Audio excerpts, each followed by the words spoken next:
Hari Om, Radhe Radhe, Shri Gurubhyo Namaha, Hari Om.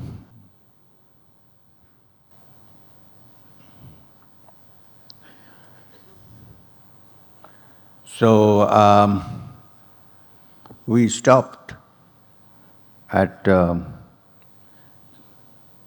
these two twins, Hiranyaksha and Hiranyakashipu, being born after 100 years of sitting inside the womb. And there were signs that great calamity is going to befall the world. That's where we stop. Now, the brothers grew in strength and power. They worshipped Brahma. They also worshipped. They worshipped Brahma. Many of us worship Brahma. They worship Brahma. They performed severe tapasya also. Performed severe tapasya and pleased their creator Brahma. Hiranyakashipu wanted a boon, and the boon was immortality. Hiranyakashipu worshipped Brahma, invoked Brahma, who is his own creator, and asked for a boon. And the boon was immortality. Any of us would ask, why Hiranyakashipu? No.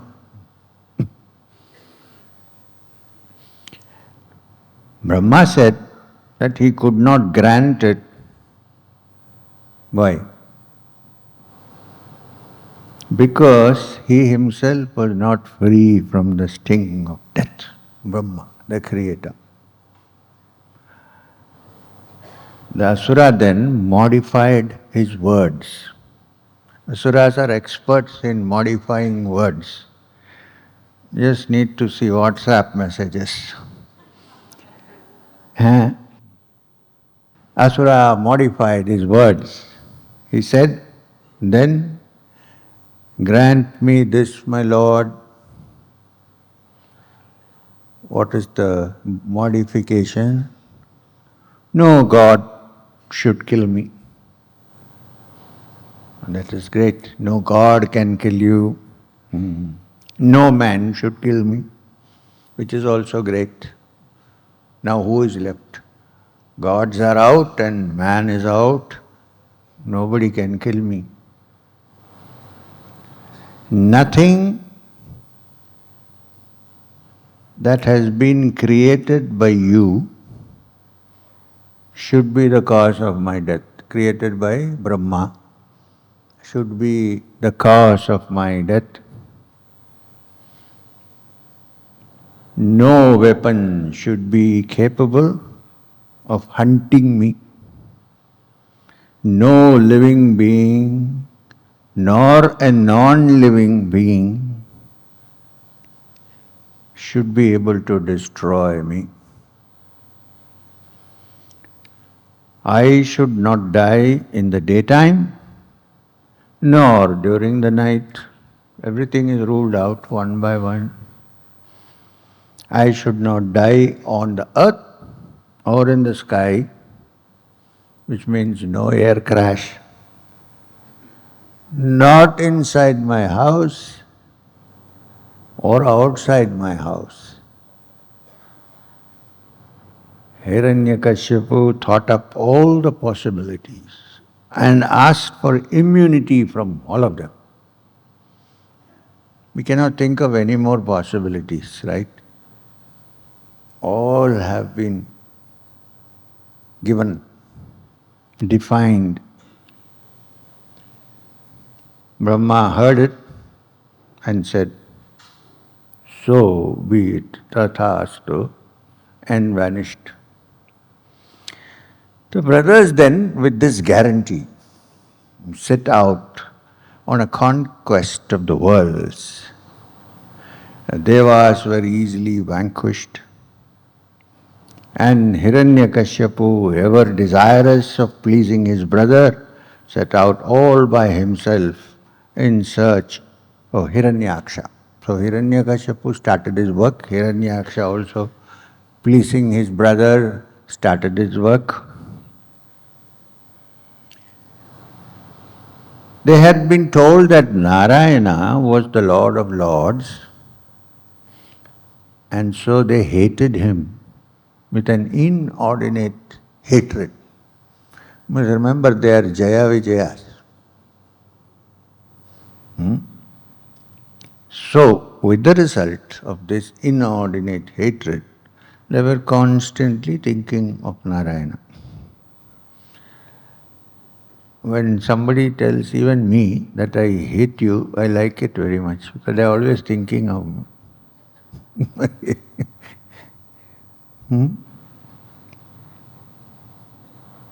Like that, these people also, they hated Narayana, were constantly thinking of Narayana. Why? Also because they felt that the world would be theirs. All other conditions are met. There is one Narayana who can create trouble. See, if Narayana is finished, then everything is done. All boons are done. Everything is settled. Hiranyaksha entered the city of Varuna, who is the lord of the netherworlds. Hiranyaksha bowed arrogantly in front of Varuna. So Varuna was sitting on his throne. Hiranyaksha entered the city. He went in front of him and he bowed arrogantly. There are different ways of bowing. Huh? I don't know that. Anyway, how do you bow arrogantly? Maybe like this. Yeah. He bowed arrogantly and with mock humility said, "My Lord, please grant me the privilege of fighting with me." Go down and he said, "Oh king, who is he talking to? Varuna. Give me the permission to fight with you. You are famed for your prowess.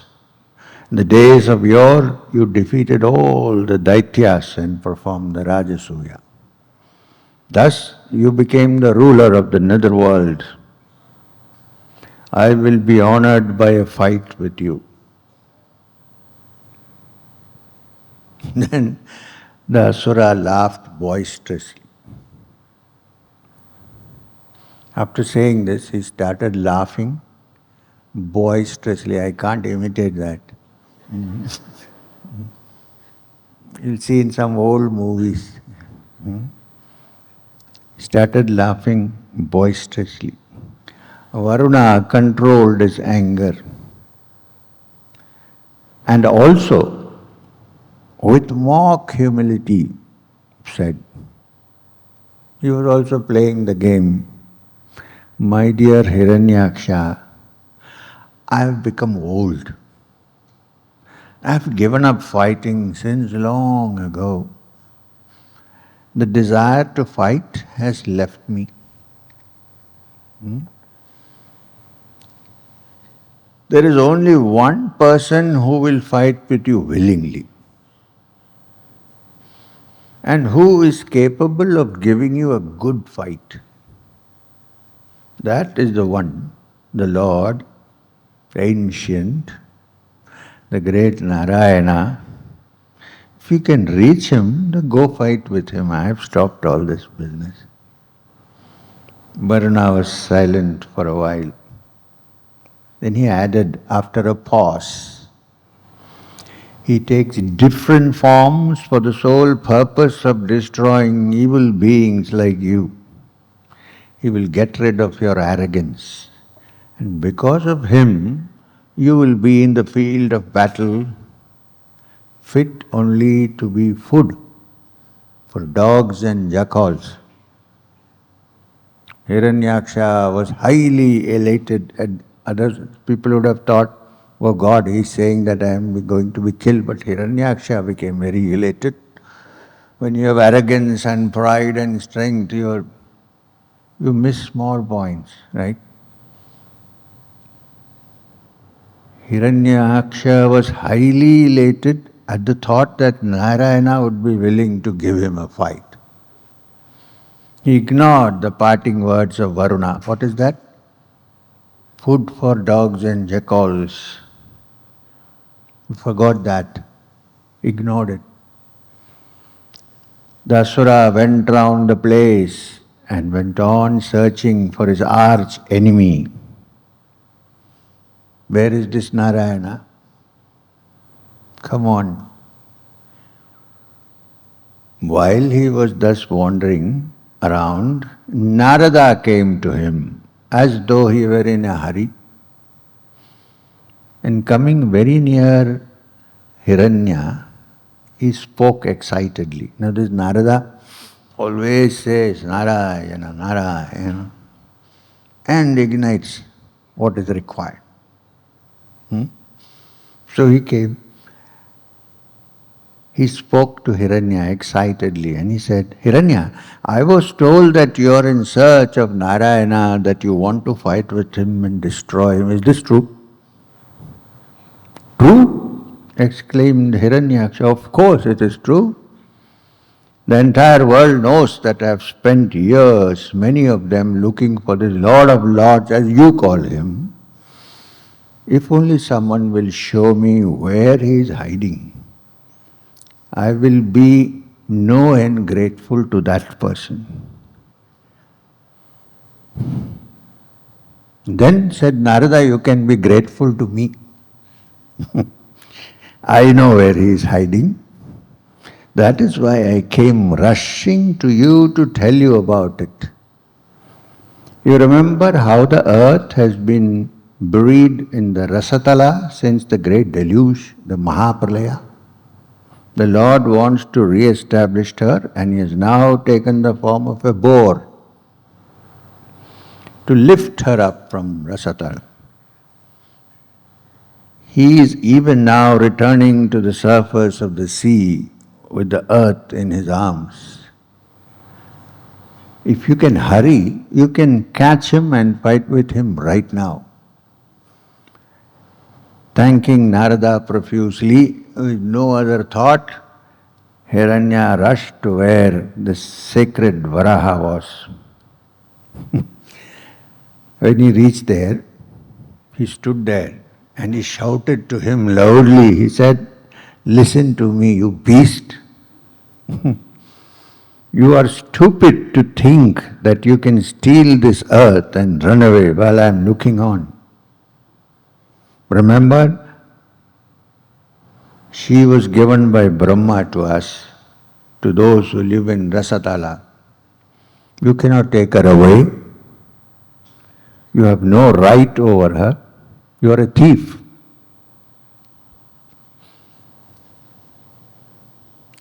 Yeah, thief. Sometimes stealing the earth, sometimes stealing butter and running away. He didn't say that. You are a thief. Though you have assumed the form of a boar, I know that you are Narayana, the enemy whom I have been seeking. I have heard of your achievements. You have managed to cheat all these years. You kill us with the help of your Maya. I know all that. Never once have you fought a straightforward battle with any of us. I know all your guerrilla warfare. It is for this purpose that the Devas, our dear enemies, call you the Lord of Lords and make much of you. Not anymore, don't worry. Those days have gone. I am here, and that means that the days of your glory has come to an end. I have found you, and I will not let you go without fighting with me. I will today dispatch you to the abode of death and rid the asuras of the one and only thorn in their path. Ignoring the words of Hiranyaksha, the Lord tried to rise out of the ocean. But Hiranya pursued him and said, "You are shameless.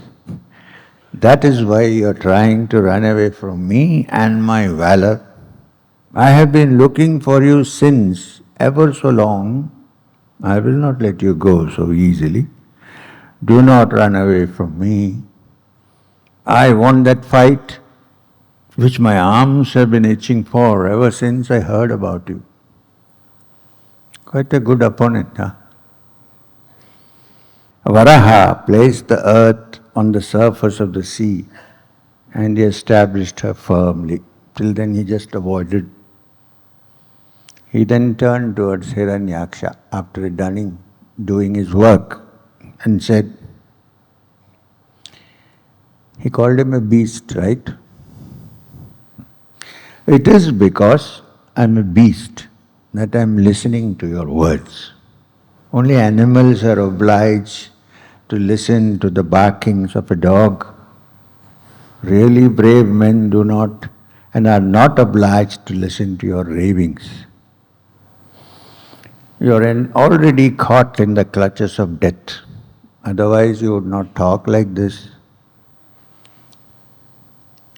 As you mentioned earlier, I am a thief, established.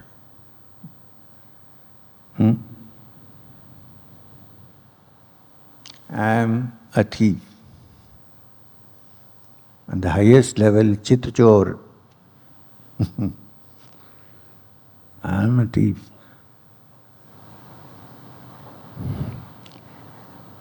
I am a thief who was trying to steal the earth from this Rasatala when no one was looking, but you have found me out.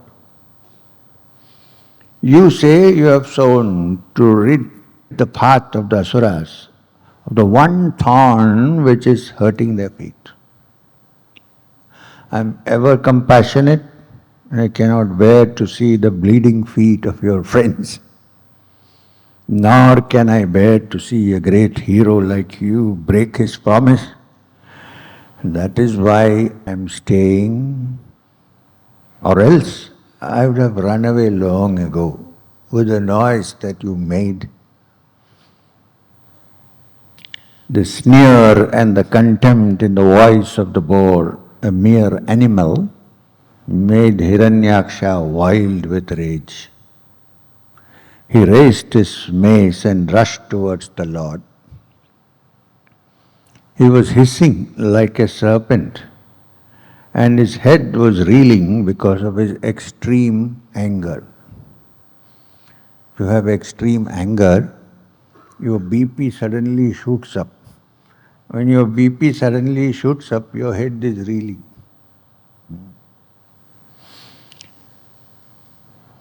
He came near Varaha and hit him with his mace, with his gada.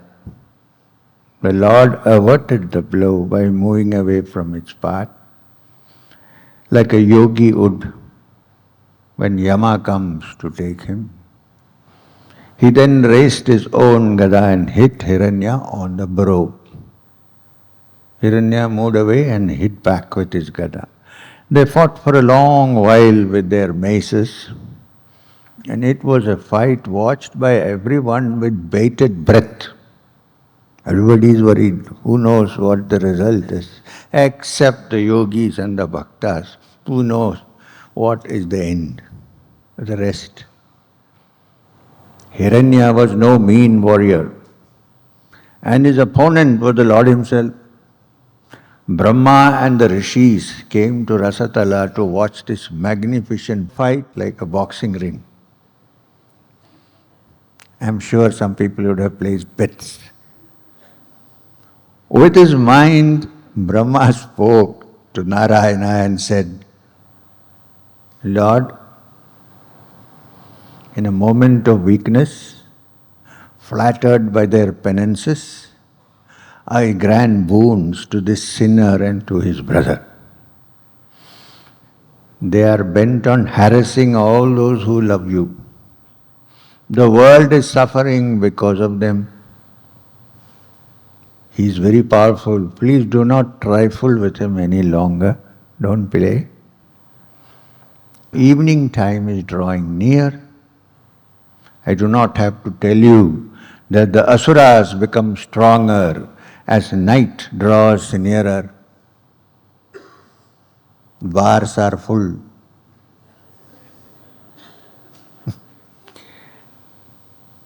It is now the sacred hour by name Abhijit. Please rid the world of this sinner now. Lord smiled as if to say, I am time. Lord smiled, but he did not say. This smile can be interpreted as, I am time. And this son of mine teaches me about the purity of the Abhijit Muhurta and about the power of the asuras increasing as though I may be vanquished. He's talking about Brahma. What does this man, this son of mine know? I'm time, I know what is happening. He rushed towards Hiranya and hit him on the chin. Hiranya warded off the blow with his mace. It was indeed a very clever fight he was fighting. The mace of the Lord was crushed, and the asuras waited for a while as though he honored the rules of fighting, which forbids an opponent to hit when his weapon is lost. But would the asura wait for that like Hiranyaksha? Varaha called for the chakra, like holding it.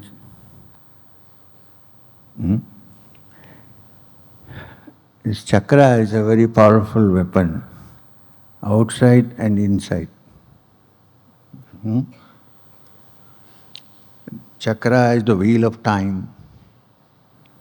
Chakra is on which we all move. Chakra is into which we fall with all our confusion. Chakra is the one that moves inside us in the psychic levels. This movement, this chakra, is most powerful. People say, na, अभी तक तो ठीक था फिर चक्कर में फंस गया. वो भी चक्र है. That is also chakra. So Varaha called for the chakra and it came to his hand. Hiranya was still fighting with the gada. He threw it at the Lord, who caught it with his left hand. When he tried to return it, Hiranya would not take it back. After fighting with several weapons, they finally began to wrestle with each other. Gusti. Finally, with a strong and very beautiful fist, usually strong fists are not so beautiful, the Lord, in the form of Varaha, knotted his neck with a neck hold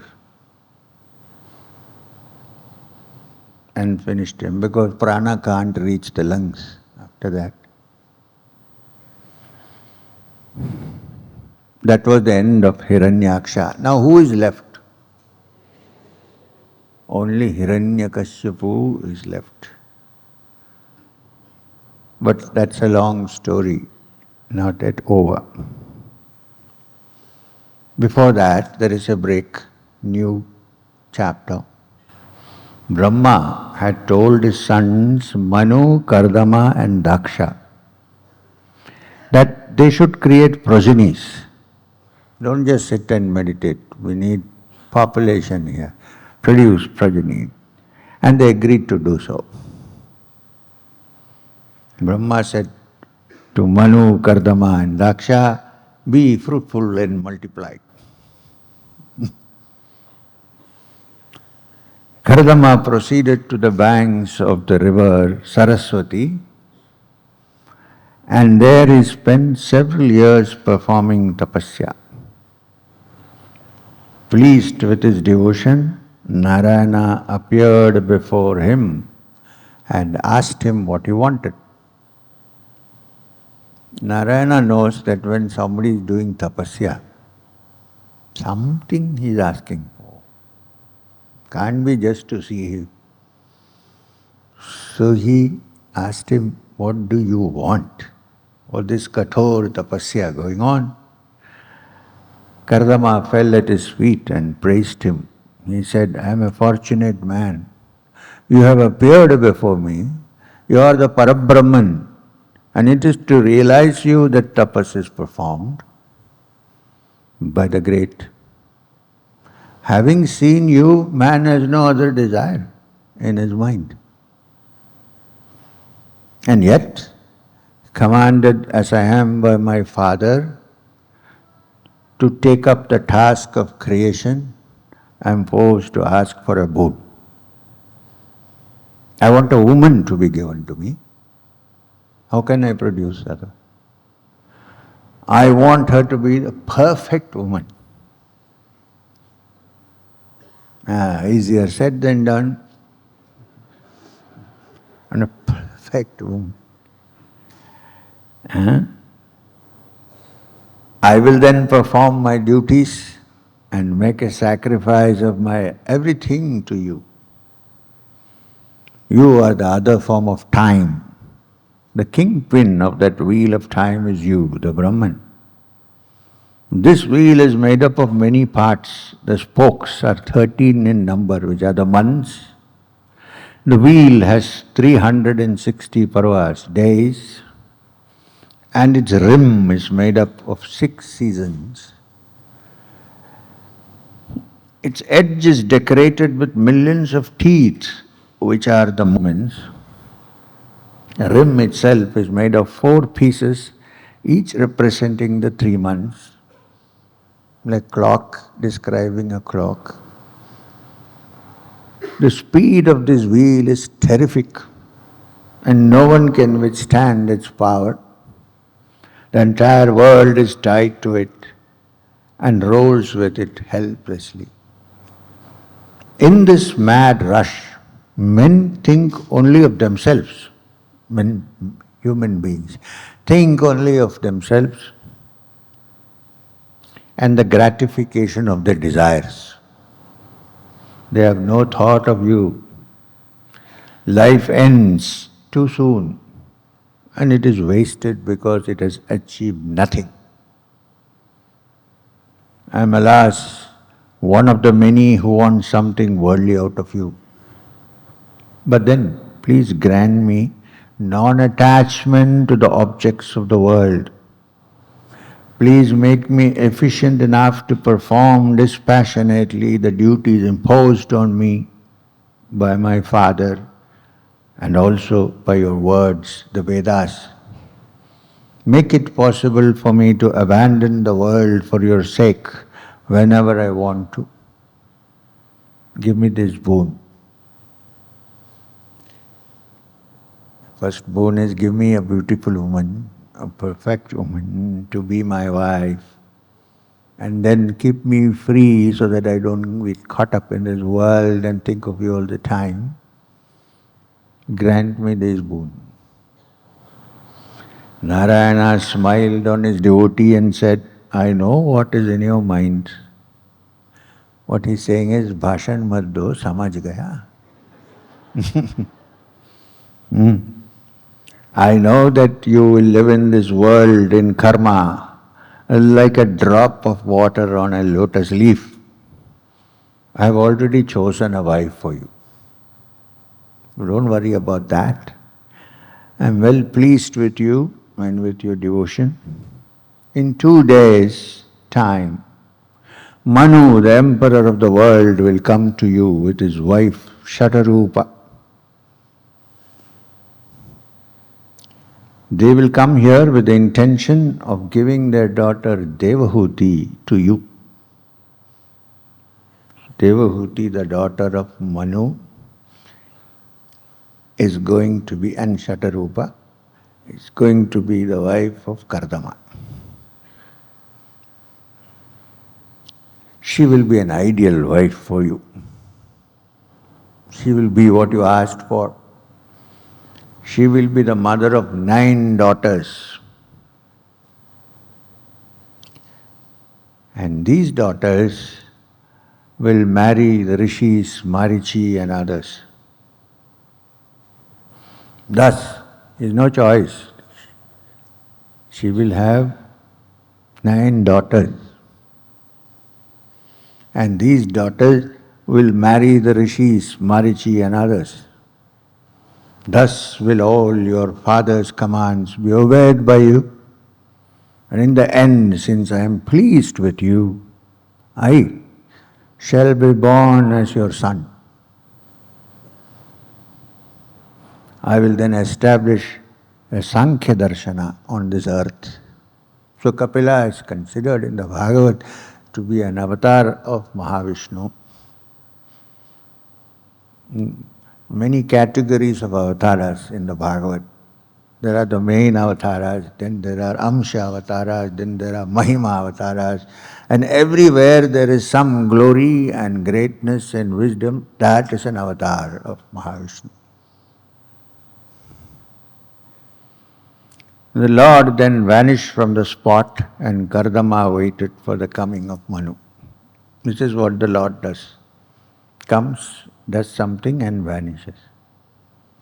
And you are with it. Kardama's ashram was so situated that the river Saraswati flowed on either side of it. He was in a kind of an island. There was a small lake by the side of the ashrama which was filled with sweet, clear water. Flowering trees and trees which bore fruit were growing on all sides of the ashrama, and the air around was always scented with flower smell. It was a holy spot and made all the more so because the Lord visited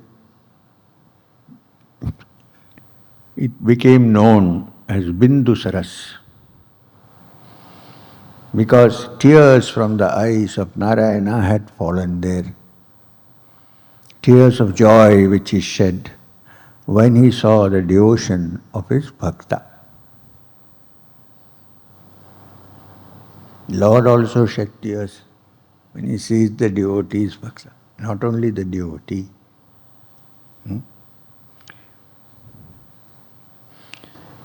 Swayambhu Manu, section 27. We are moving, don't worry.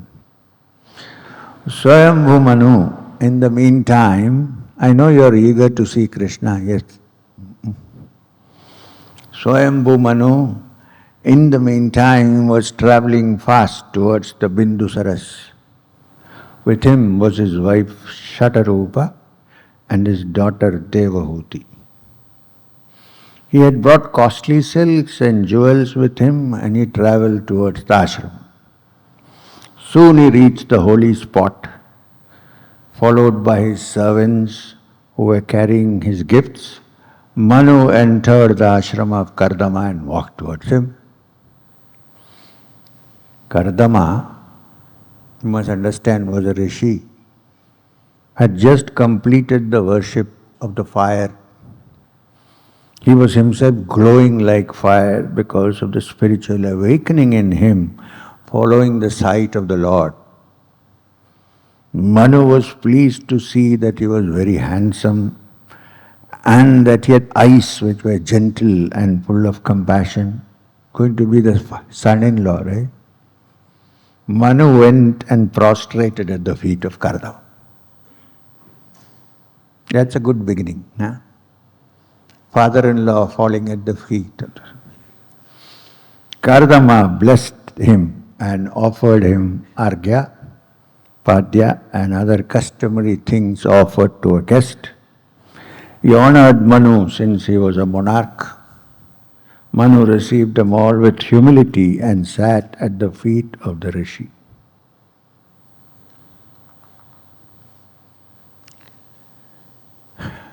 Kardama spoke sweetly to him about the welfare of his kingdom and the happiness of the people under his rule. He didn't say anything. He just asked him, how are you? How is your kingdom? Everything okay?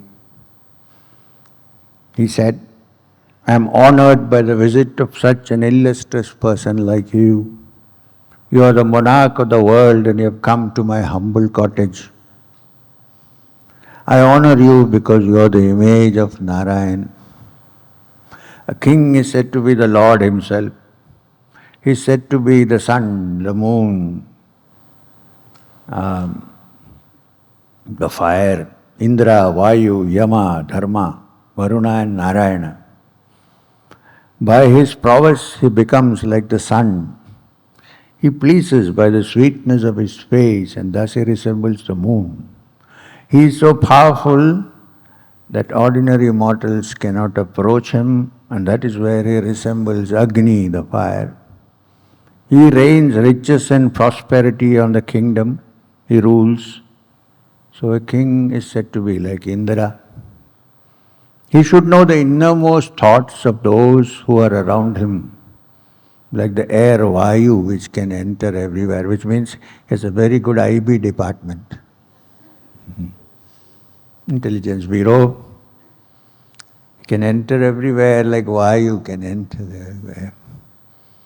Destruction of evil is his role, like that of Yama, and protecting the good, like Dharma.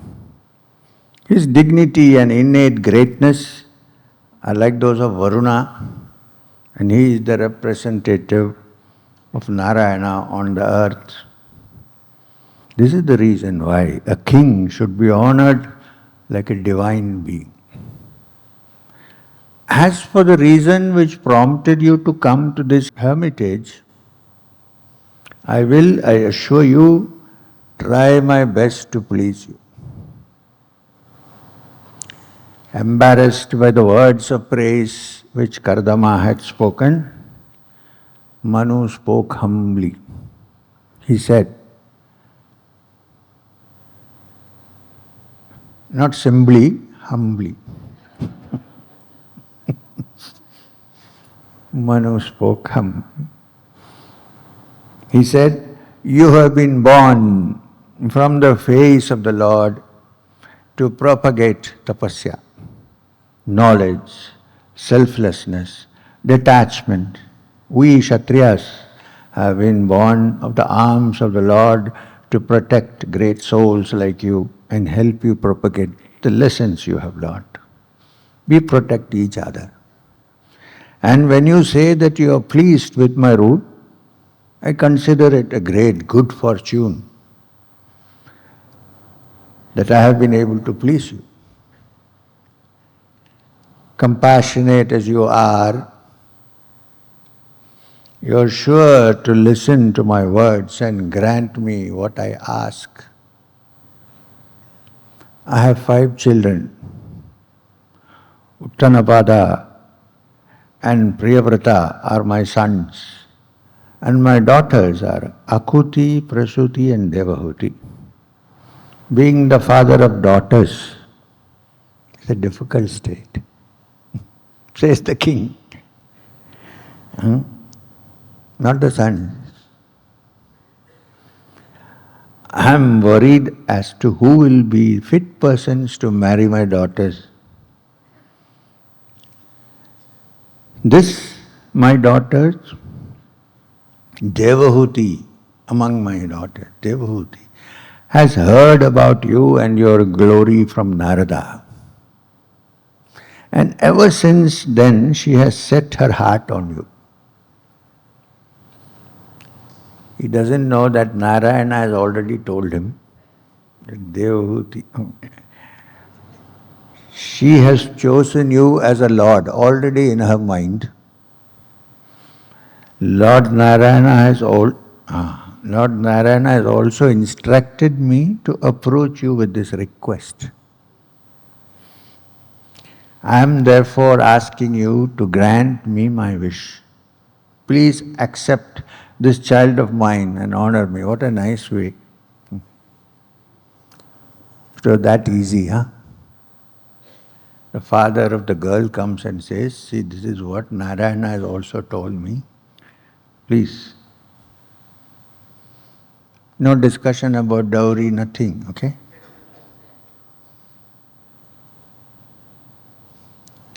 No gold from all the shops around Padmanabha Swami temple. Simple request.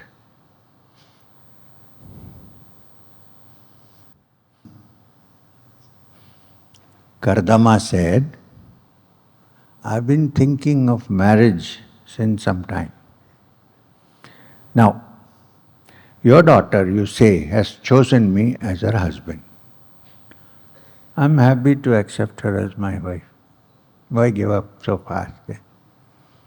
She is beautiful and she does eclipse the glow of the jewels she is wearing. She is more beautiful than her jewels. But I must tell you something before I accept her. I will live with her in the Grihastha Ashrama, married state, until she becomes a mother of my children. After that, I will leave her in order to perform tapasya and reach the Lord. Let me tell you in advance. A man who has followed the three ashramas of Brahmacharya, Grihastha and Vanaprastha must needs also become a sannyasin in the end and give up his family, his wife, his home, his children. This is my intention. And I don't think I'm doing anything wrong. Manu and Shatarupa then gave their daughter Devahuti in marriage to Kardama, leaving her behind with her husband in the picturesque spot of Bindusaras. The emperor returned to his city called Barhishmati. The city was a holy spot. It was here that the sacred Varaha, while sniffing around for the earth, had shed some of the hairs from his body. Out of the hair grew grass by name Kusha and Kasha. The official name for this grass is Barhis, and the city was thus named Barhishmati. Manu had performed a yagnya on the spot, and with this Barhis spread on the Yagnya Vedi, and this was the name of Adi Varaha. The land which was sanctified thus was named Brahmavarta. Okay, that's over. Now what happens after the marriage?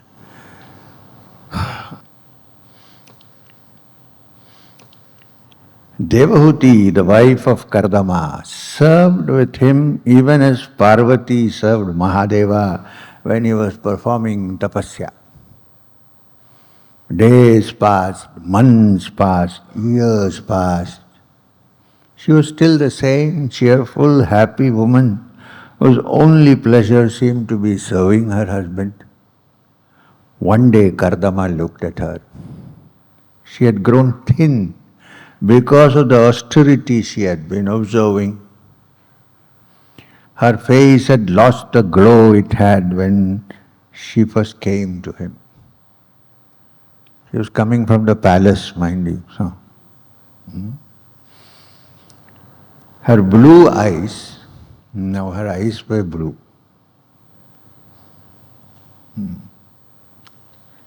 Her blue eyes were still beautiful, but they had lost their luster because of sleepless nights.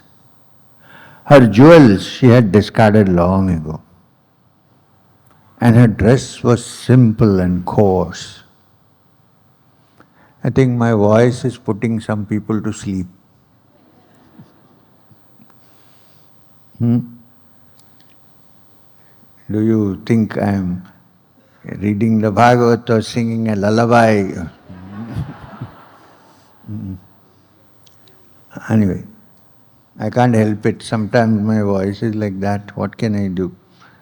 I wish it also wakes people up from sleep.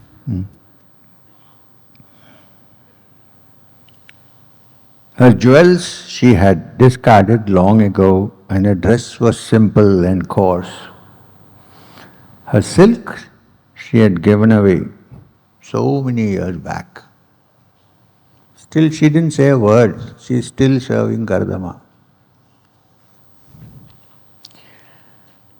Kardama called her to his side and said, "My beloved wife, I am pleased with you and your devotion to me. Though you are a princess by birth, used to luxury and comfort, you have never once looked unhappy at the poverty and the difficulty you have been made to undergo all these years. Because of the vratas you have been observing constantly and again, because you are constantly serving me while I have been in meditation, you have also obtained the grace of the Lord. I will give you the power to see with the inner eye.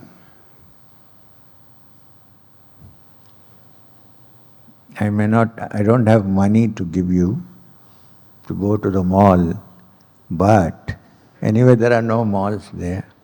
But I will give you the power to see which others don't have.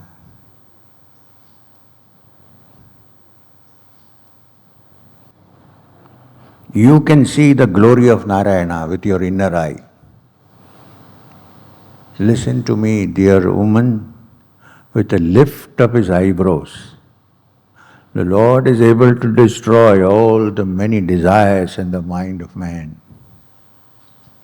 When He has looked on us with love, where is the need for worldly pleasures? We are heirs to heavenly enjoyments. Why then should we think of the pleasures of the senses? You and I have risen above them. Devahuti's eyes were downcast when she spoke to her husband. She said, I know. All you have said to me is true. No question. I know the power of your yoga. I know about the grace of Narayana, which is always yours. But my Lord, I am a woman. The wish to be a mother is the natural instinct of a woman.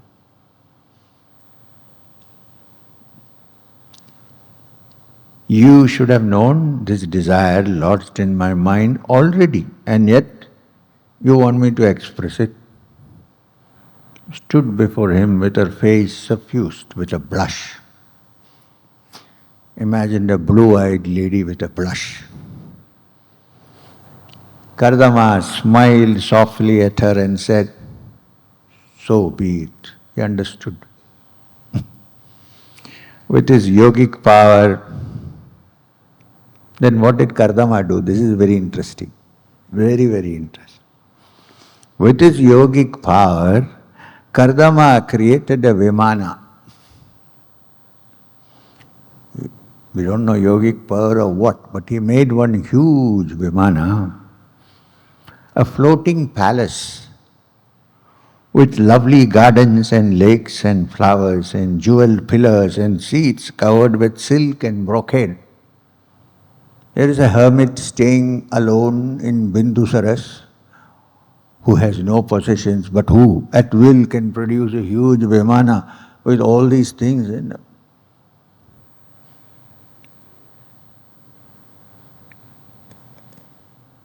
It stood, it came and descended in front of the ashrama. Devahuti stood looking at it. Kardama saw her eyes filled with longing and said, my dear wife, enter the Bindusaras. After bathing in it, you will go with me in the Vimana wherever you wish. It's a unique honeymoon. After so many years of not going anywhere, the husband produces a huge Vimana, luxurious one, and says, come, get inside, have a bath and come, get inside. We will go wherever you want to go.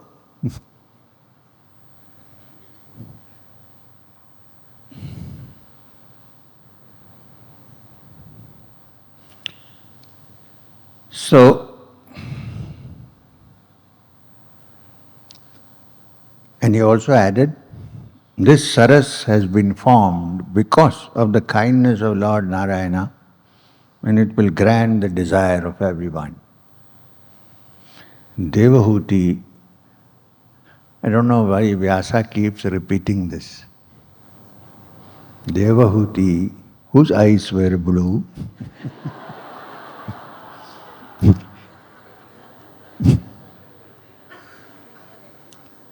whose ravens were soiled, and whose hair was all unkept because of neglect, whose body was thin because of her vridhas, entered the Bindusaras because her husband had asked her to. Even as she was looking, an amazing thing happened.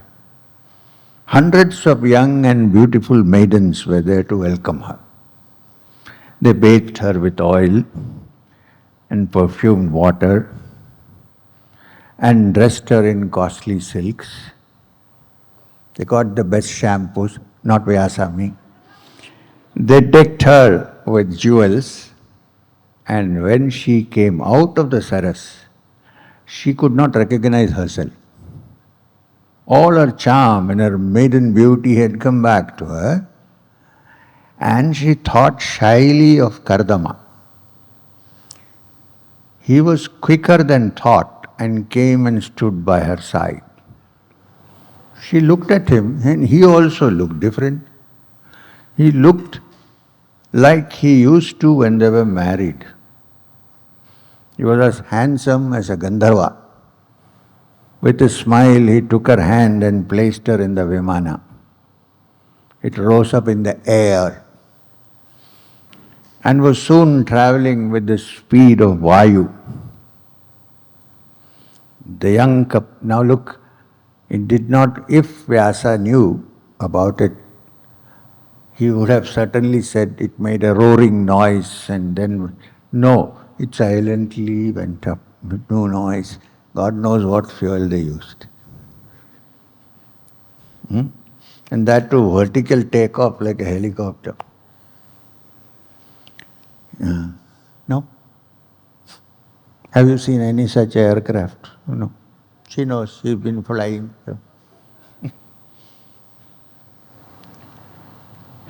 So, it rose up in the air and was soon traveling with the speed of Vayu.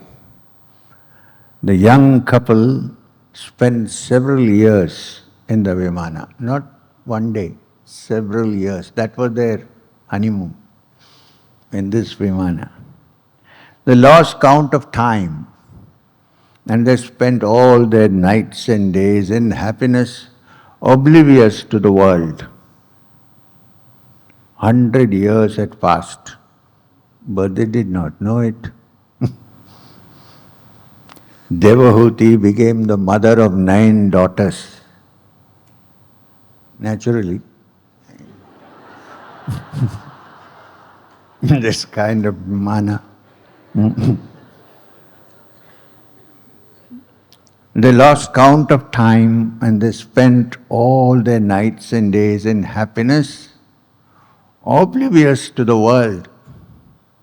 100 years had passed and they knew it not. Devahuti became the mother of 9 daughters, and Kardama realized, now it is time to go down. Enough. The dream was over.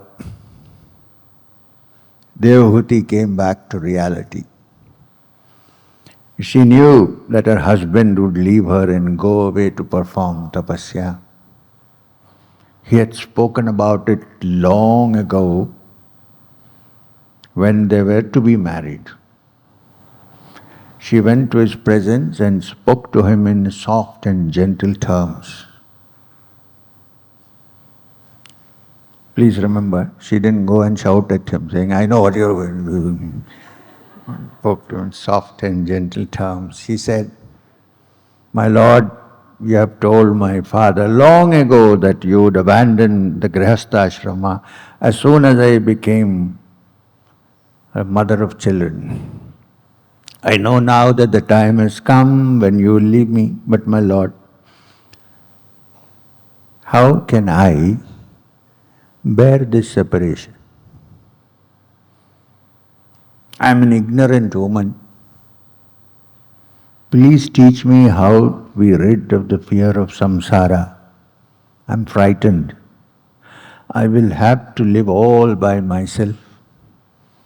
The children, when they grow up, will find suitable husbands for themselves. I will get no solace from them. Please stay back for a while. Who knows?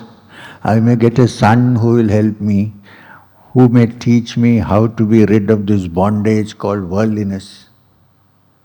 When I was with you all these days before the children were born, my desire for you was earthly. Attachment of a worldly person to one who is also worldly leads her to bondage. But when this same attachment is to one who is like you, it leads to salvation. You are detached. With my love for you, lead me also to salvation. How can you say, 9 children are there, now you go, I am going. Lead me also to salvation. Consider me. I have been your wife. I am the wife of one who is the greatest of tapasvis.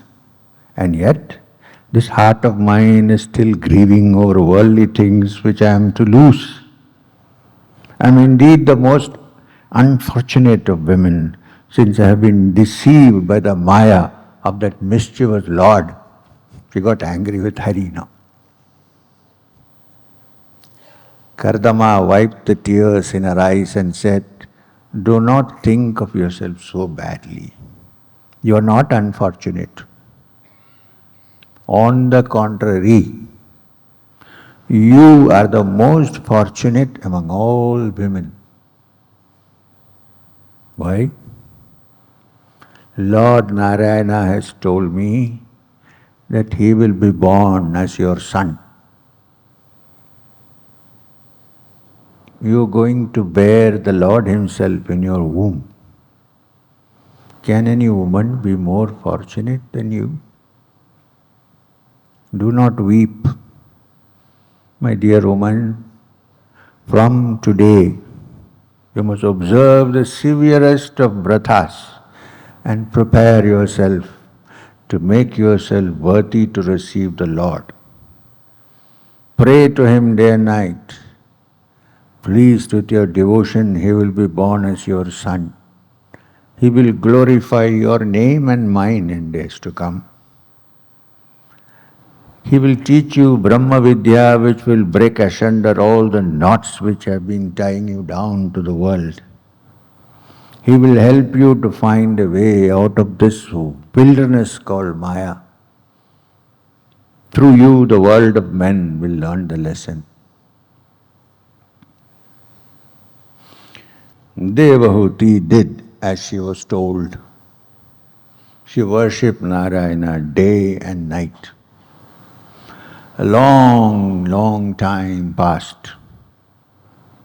In the course of time, the Lord entered her womb and stayed there like fire which is hidden in the arena. She got the vehicle properly prepared so that it can be occupied. Otherwise it can't be.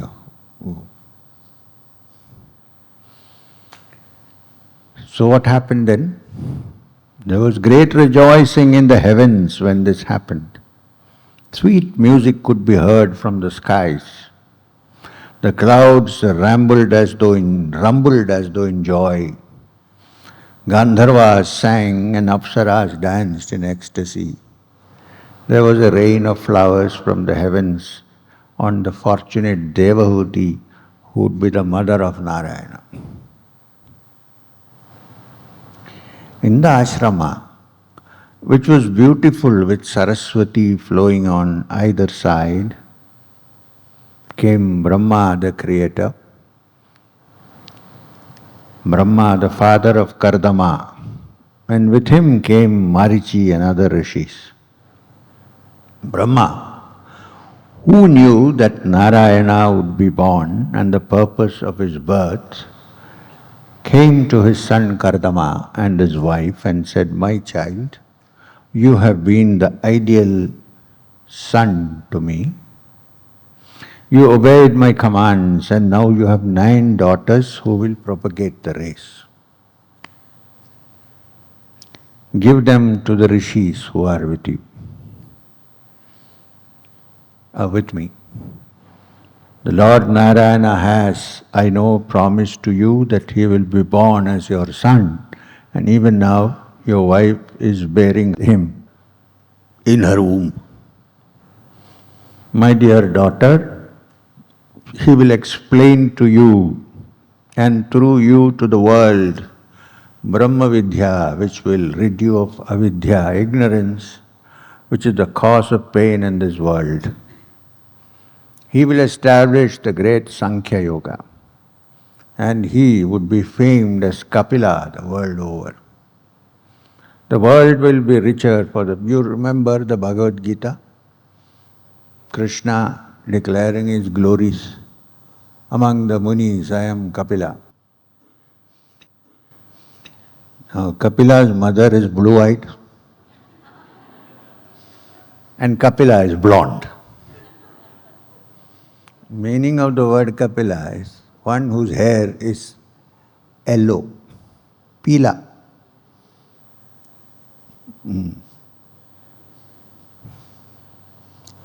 So we have the whole world all mixed up here. So, the world will be richer for his presence. Your names will be remembered by the world of men because you will be the parents of Kapila. Brahma took leave of the couple and went back to Satyaloka. Kardama married his daughters to the rishis. Kala was given to Marichi. If anybody doesn't find a name for a baby, male or female, please don't send me emails. Read the Bhagavat.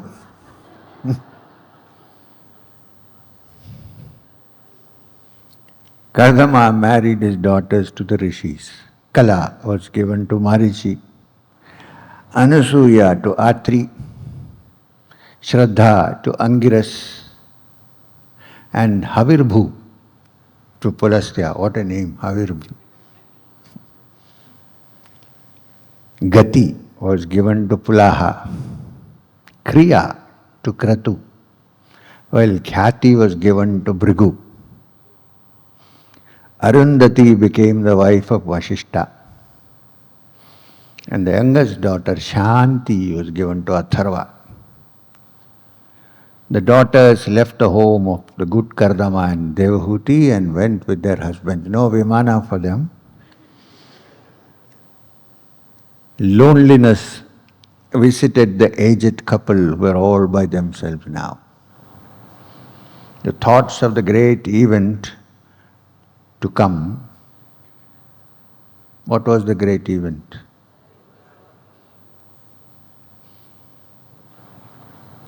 Kept them happy.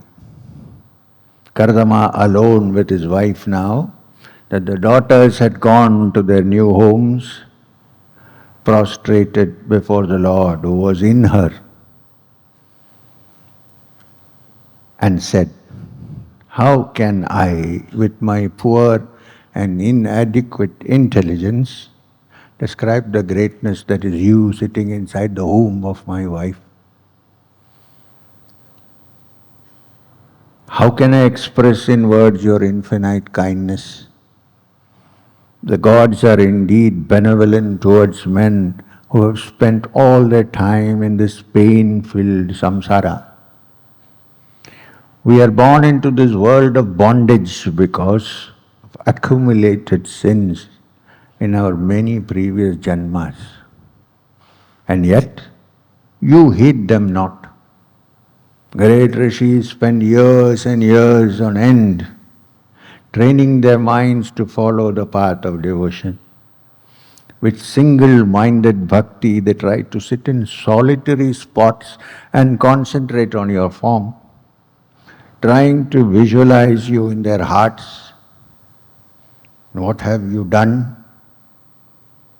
Unmindful of the fact that I am an ignorant, stupid, low man who is caught in the web of the senses.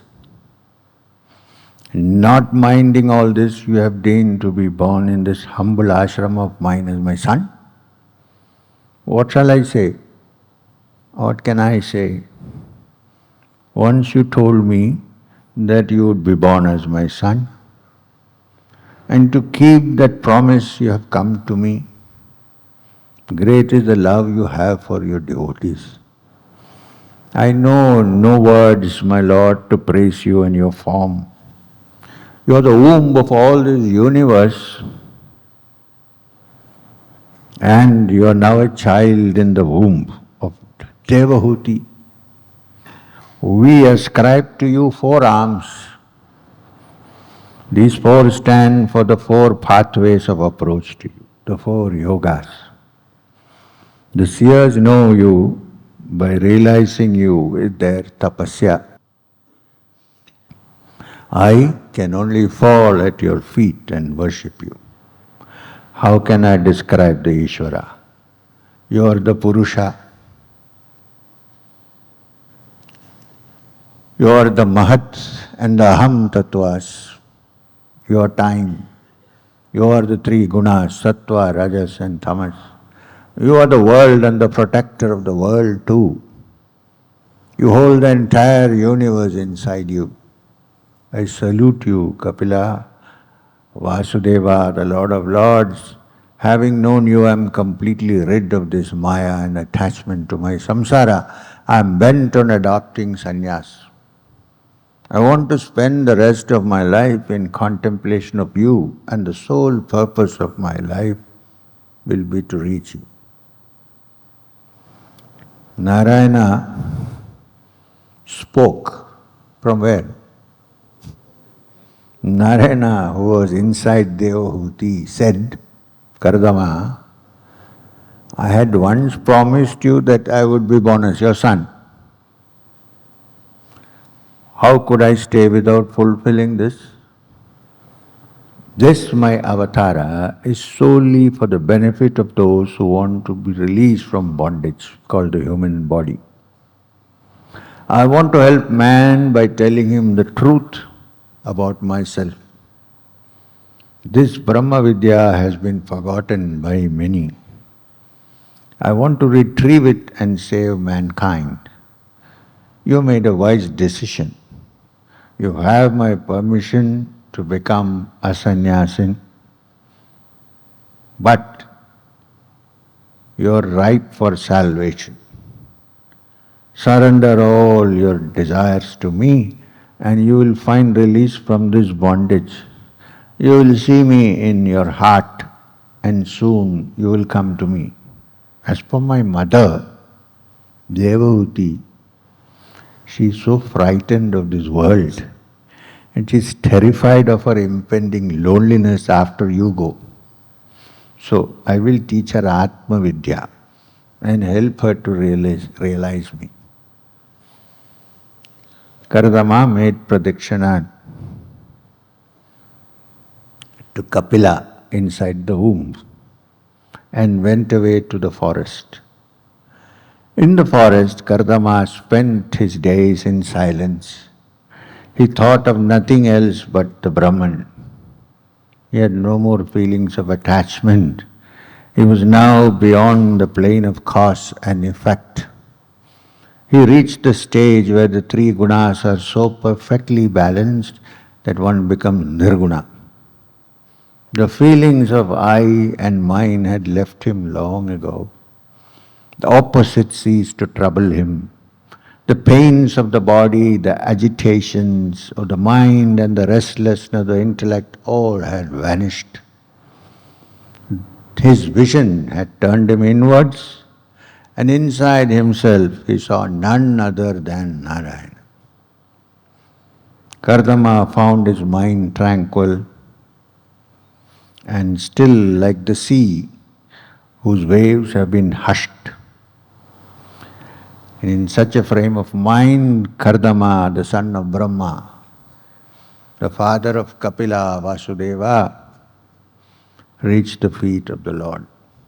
So what happened after that? Kardama is gone to the Lord. Not dead, reached the feet of the Lord. After Kardama went away, what happened? After Kardama went away to the forest, bent on sannyas, the young son Kapila stayed in the ashrama on the banks of the lake Bindusaras with his mother. Days passed. Devahuti remembered the words of Brahma. My dear daughter, Lord Narayana desires to teach the world Brahma Vidya, and hence he has decided to be born as your son. He will teach you the Brahma Vidya, which will rid you of avidya, ignorance, which is the cause of pain in this world.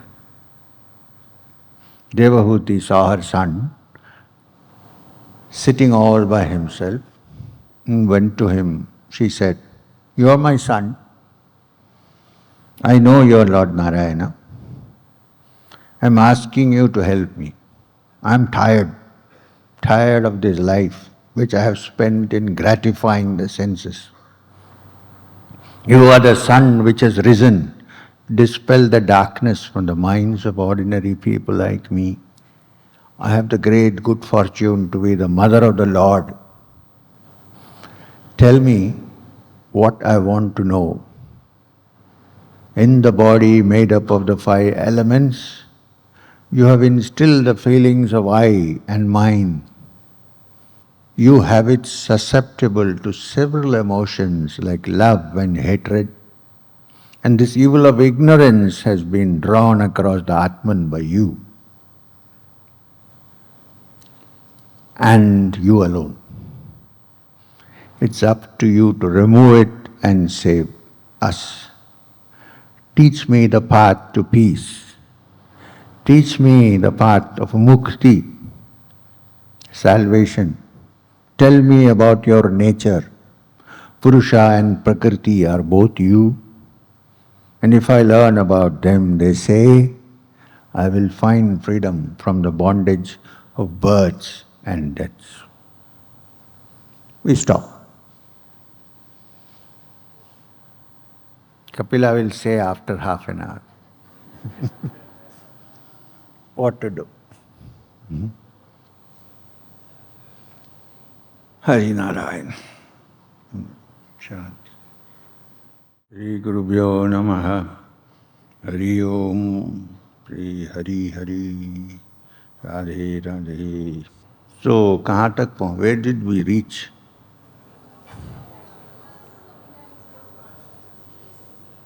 So Devahuti asked Kapila for instruction. No?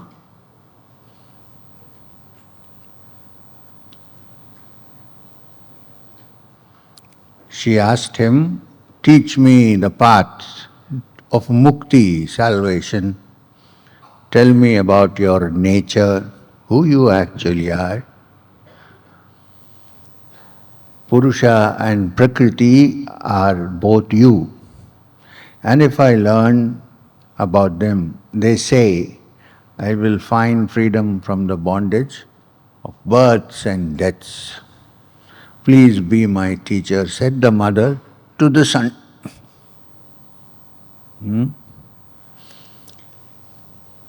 Kapila's face was lit up by a smile of pure affection. And he looked at his mother and said, I will tell you. In my opinion, there is only one yoga which will destroy the pains and pleasures which are the results of samsara. I taught this yoga to the rishis of yore when they were eager to learn it. I will teach you the same yoga now. I will, however, make the lesson easier for you. Anyone can understand this path to salvation. So what is this path? You don't have to look through the window or door to get there. Mother, it is the mind which is the cause of bondage as well as freedom. It's the mind. Consider the mind. When it gets involved in the three gunas, when there is an upset of the balance of the three gunas, one of the gunas becomes predominant, the Atman gets involved in the play of emotions. The understanding is all the words, many of the words used even in Vedanta later and in Bhakti Marga, the origin is with Kapila and the Sankhya. So the first time the three words Sattva, Rajas and Tamas appear in Sankhya, which have been adopted by everybody. Sankhya. These three gunas are with everybody, both living and non-living. Non-living doesn't bother us, but living is what we are concerned with. Sattva is goodness, quietness, tranquility. Rajas is activity, which can be good or it can be bad, but it is action. Tamoguna is inertia, laziness. A tamasic mind cannot go to sleep until it has caused trouble to something or the other, or not cast aspersions on somebody. This is the quality of a tamasic mind. And it's also associated with the laziness, with inertia, and so on. But these gunas are not always at the same level, they are mixed up. When Rajas gets more of Sattva, then it moves the mind towards Sattva. When it gets more colored by Tamas, then it moves towards Tamas. What the yogi needs is that the mind moves towards Sattva. And to move towards Sattva, all actions which are good, positive, helpful to others, not just self-satisfying, all these actions lead to Sattva. And when the mind reaches the guna of Sattva, it becomes absolutely quiet, calm, tranquil. It becomes what Krishna calls in the Bhagavad Gita, sarvatra samabuddhaya. Under all circumstances, it stays tranquil and quiet. Problem is, very often, tamoguna is mistaken for sattva-guna. I don't want to do any work, I'm just lying down. This is not sattva-guna, this is laziness. This is tamoguna. Sattva-guna is in the midst of all activity, the mind is still sarvatra samabuddhaya. In the midst of all activity, the mind is quiet, calm and tranquil. When such a mind happens, more of sattva enters the mind, and the mind in sattva becomes quiet, and when it is absolutely quiet, then the Lord manifests himself in that mind, and then one is free of all gunas. Sattva, raja, tamas, everything goes. There is only the Lord. Then one becomes guna-atita. So this is what he is explaining. Mother, it is the mind which is the cause of bondage as well as freedom. Consider the mind. When it gets involved in the three gunas, and there is an upset in the balance of the three gunas, one of the gunas becomes predominant and the Atman gets involved in the play of emotions, especially Rajas and Tamas. The mind turns away from the inner self and begins to be interested only in the objects of the senses. It seeks gratification only from them, and it wanders further and further away from the Atman. This same mind, if it is turned inwards, if it attaches itself to the Purusha, the Lord, Ishvara, Narayana, then this same mind will be the cause of freedom of man from the coils of the senses. This path is called by the name Chitta Samyama, Samyama of the Chitta, of the mind. And it is the first step towards the goal. When the feelings of I and mine disappear, the mind at once becomes free of kama, krodha and other qualities. It becomes pure and is fit enough to lead you to me. The pleasures of the world and the pains will not affect it anymore. When it is equipped with vairagya, detachment, non-attachment, and suffused with devotion or bhakti to me, and with jnana, which is the knowledge of the truth about me, then the mind is able to perceive the Brahman, which is not other than me. Of all the paths to me, Mother, bhakti is the easiest and the surest. There is no other path which grants you freedom as quickly as the path of devotion. The wise say, the Sangha, attachment, is one imperishable quality which is inherent in man.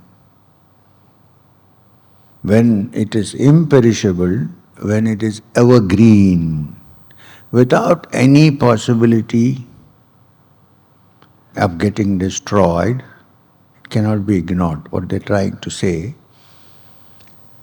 is what I was trying to discuss just now at tea with somebody. The human mind is a social mind. Human being is a social animal.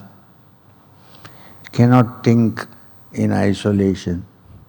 It cannot live alone and say that I will decide what to do.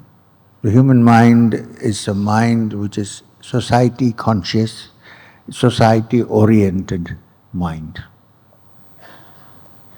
So naturally, such a mind changes and moves according to the surroundings, according to those it is associated with. This association is called Sangha. Therefore, the Bhagavat says, you cannot escape from this Sangha. If you do not have sadhu satsanga, naturally the mind will gravitate to another Sangha, which is dursanga. It cannot live in isolation. And dursanga will pull the mind down to the lower levels. Satsanga will take a person towards the Lord. Therefore, says the Bhagavat, cultivate satsanga. You cannot cultivate bhakti, but you can cultivate satsanga. Bhakti is not a mechanical thing which can be cultivated. You can't put 1 + 1 and make bhakti. Bhakti is a spontaneous occurrence of devotion in the heart. It's not even of the brain. But what contributes to coming of this feeling of bhakti is satsanga, sadhu satsanga. What brings the mind out of this and gets it enmeshed in the traps of the world is dursanga. I was called to address the Bangalore club once. Sorry, nothing about against Bangalore club. And the talk was up to 7 o'clock in the evening. They said, you can have another half an hour. I said, no. First, they objected, said that we have a dress code, so you have to wear a shirt, pants and jacket. I said, I'm not going. This is my dress code. Want me? I'm there, otherwise I'm out. So they agreed finally. So I was wearing kurta and jacket. I mean, you can't enter with, this is your dress code. So at 7 o'clock I stopped. I said, now I won't continue because the bell rang just now. Your minds will all go towards the spirit that's sitting in the bottles in your bar. 7 o'clock. Because you have built your life based on that sangha.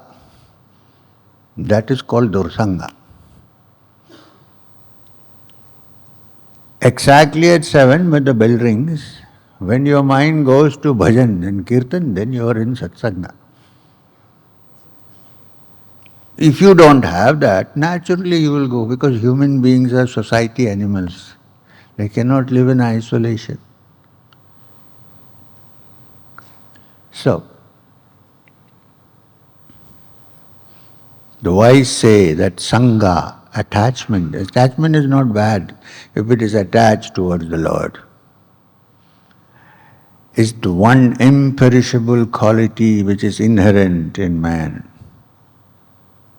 When it is imperishable, when it is evergreen, without any possibility of getting destroyed, obviously it cannot be ignored.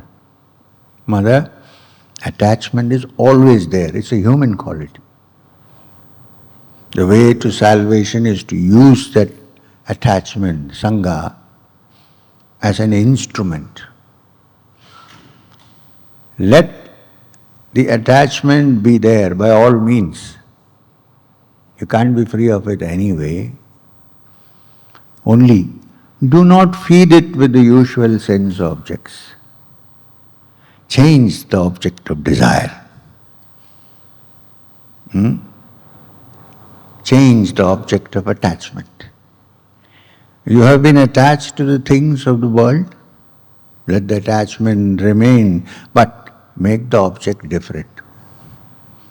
In place of the worldly objects, substitute Narayana.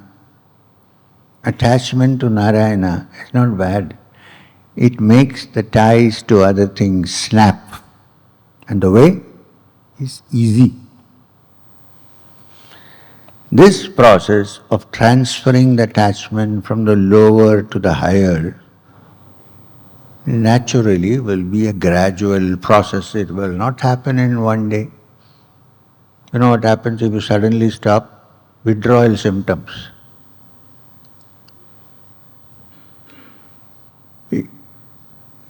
It is not possible to abandon the one, adopt the other all of a sudden.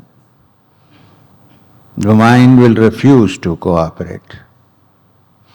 The ultimate aim should be called Mukta Sangha. Kapila's word is Mukta Sangha. The best method of schooling the mind to follow this path is to have company of sadhus. Sadhu Satsanga.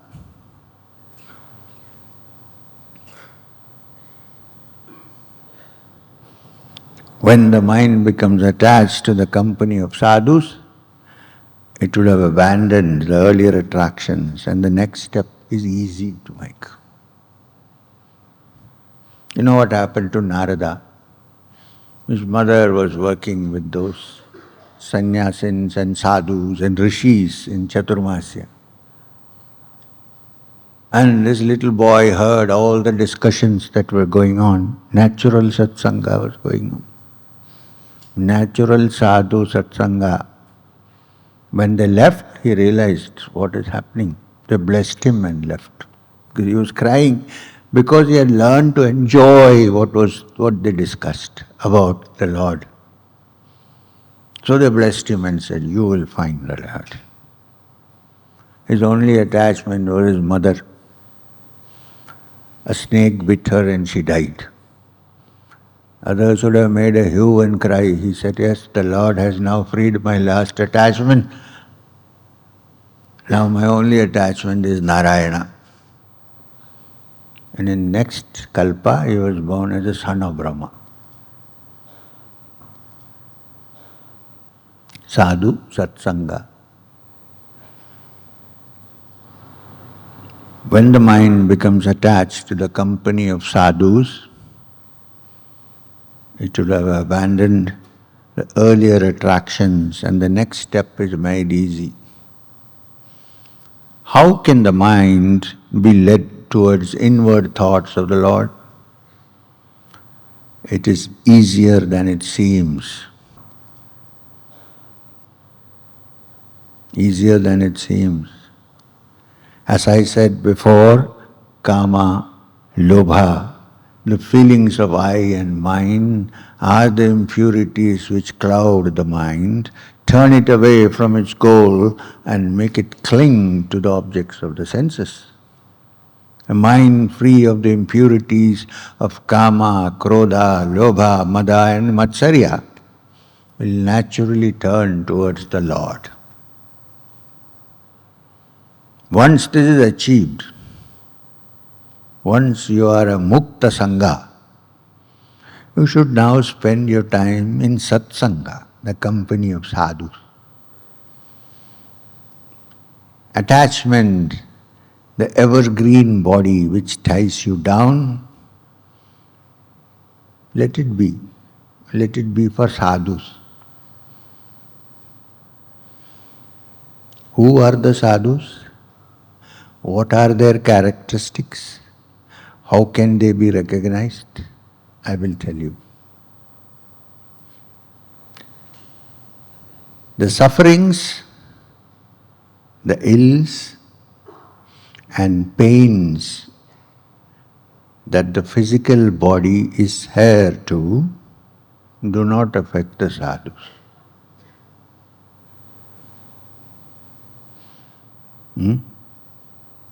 They are full of compassion for all beings. All living beings are to them their kinsmen. They love all beings. Naturally, they have no enemies. They are at peace with themselves. Their minds are clear and tranquil without agitations. And they never move from the path of righteousness. Their conduct is ever flawless and their thoughts flow towards me and only towards me. They have no other duties, no other obligations, no relations, no other claims on their affections or thoughts. They are interested only in the stories about me, and they are happy when they relate these stories to others. The troubles of the world are no troubles for them because they refuse to be affected by them. They are free from attachment, and such people are called sadhus. Mother, pray that your mind becomes attached to these people. They are capable of helping you to break away from other attachments.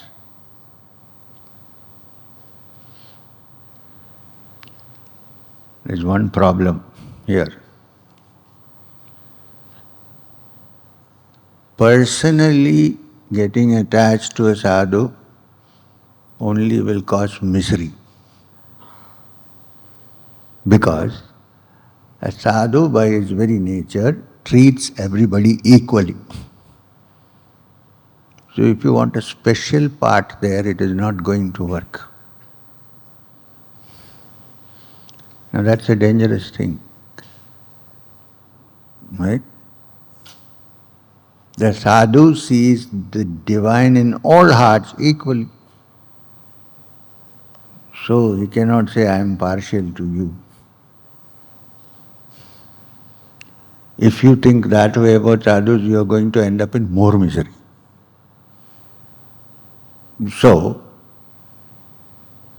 constant company of sadhus makes you familiar with the stories about me, stories which please the ear and which gladden the heart. Pleasure in these stories leads to a constant interest in me, and this interest becomes finally enjoyment. We have seen that there have been people, asuras, devas, human beings, who are constantly remembering the Lord because they hated Him. This constant remembrance is the key point. Whether through love or through hate, doesn't matter. So then, these stories will lead to a constant interest in me, and enjoyment begins to happen. When you hear these stories, this enjoyment will then become bhakti or devotion to me. Bhakti cannot be cultivated. It's a natural process. You can't say, in 16 days I am going to become a bhakta and cultivate. It's not possible. If you cultivate, it's your own mind, the product of your mind. Devotion is something that springs naturally from the heart. It cannot be cultivated. How does it spring? Through sadhu satsanga and hearing the stories of the Lord.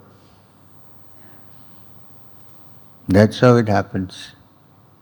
Or through contact with a saint or a great yogi who has realized the Lord in his heart and has therefore become a big magnet. When the iron filing goes near it, it also resembles a little bit semblance of magnetism. There's no other way to cultivate. Sadhu satsanga again. Yeah, you can cultivate good qualities, all that, but you can't say, I will cultivate bhakti. This is not possible. It's a gift of the Lord, and when it comes and who it comes to, nobody can say. We can prepare the ground. Right? That enjoyment will then become bhakti to me. So satsanga leads to shraddha. Shraddha to rati, enjoyment. And this leads to bhakti. Because of the bhakti you've developed for me, the mind becomes slowly, gradually, surely, but surely disgusted with the sense objects. The things of the world which were once attractive are no longer so. The pleasures which you once enjoyed cease to interest you or please you. The mind becomes keen on discovering methods by which it can be focused steadily on the Lord. The emancipated man tries very earnestly for salvation. He has no taste for the snare which nature casts about him. And his intellect becomes sharp and keen. This is because of the non-attachment to the senses and objects of the senses. Surrendering himself entirely to me, he becomes one with me even in this bondage-ridden birth. Devahuti was listening intently. She now intervened and said, "Tell me, how an ignorant woman like me, who has not studied the Vedas, or learned the many truths which the wise have learned, how can I reach you? Which is the easiest path for a person like me?" Bhakti, said Kapila. It is bhakti which will help you. whether it be the senses which are involved in the world of the objects, whether it be the mind which is involved in the daily duties and actions dictated by the Vedas. The only path which will free both of these from their particular fields in which they are engaged is a sincere and spontaneous desire for the attainment of salvation. This desire will be granted by effortless devotion to Narayan. This devotion will burn away the bondage of karma and the bondage created by the senses, like the fire in the body burns up the food which is eaten. Bhakti will not only grant you oneness with the Lord, it will also free you from the world of objects. Mukti will follow as a matter of course. When you become a pilgrim in the path of bhakti, mukti follows you. Sadhus who think only of serving me, who are attached only to me, who perform actions only to please me, who talk nothing but my stories, such people do not desire even to get salvation. They are so happy with the thoughts of me. In their mind's eye, they see my form always. And so, whether they ask for it or not, I grant them mukti. Lost as they are in thoughts of me, they are not attracted by the glories of the heavenly worlds. And still, I grant them all that since they are entitled to them. My bhaktas will not be destroyed. The wheel of time, which is my formidable weapon, is powerless as far as they are concerned, since they become one with me. I am everything to a bhakta. I am dear to him as a son is, his confidant like a friend, his instructor, his well-wisher, his beloved. My bhaktas have no fear of anything since everything in this universe is under my sway. It is in fear of me that the wind blows and the sun shines. Parjanya rains from the heaven because he stands in fear of me. The fire burns and Yama keeps a watchful eye on everything. All because I have appointed them to do so. But the yogis who have conquered the world of the senses are afraid of nothing and they reach me without any doubt. Sometimes, for a great bhakta, even mukti or moksha, when it is offered in a plate, is not tasty.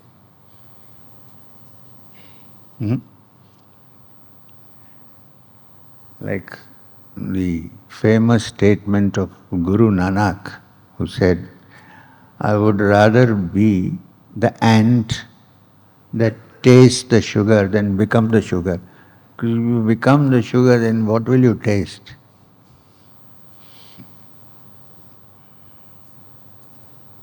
They say that Chaitanya Mahaprabhu, for 4 days, which is terrible for him, lost the vision of Krishna. He was desperate. He was in love. He was crying. He couldn't bear his living anymore.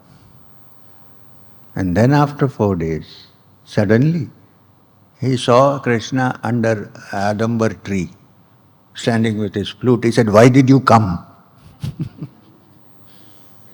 He said, I loved that longing for you when you were not there. It was as sweet as honey, it's gone. You come. Bhakta does not even seek moksha. If the Lord says, I am not giving you moksha, but every day I shall come and sit with you and have a cup of tea. He said, thank you. I don't want your moksha.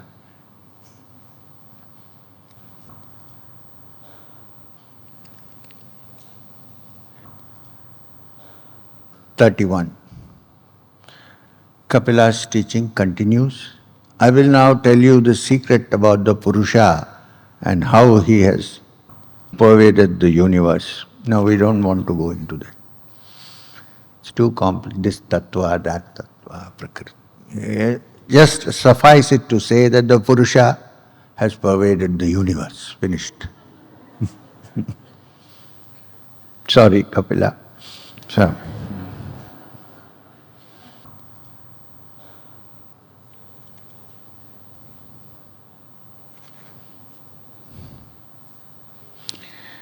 last para.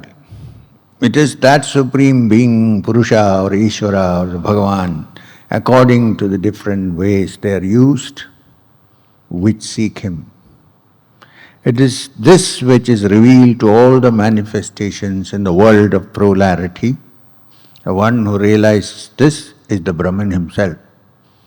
Realizing the Brahman is not a knowing or a becoming, it is a natural state.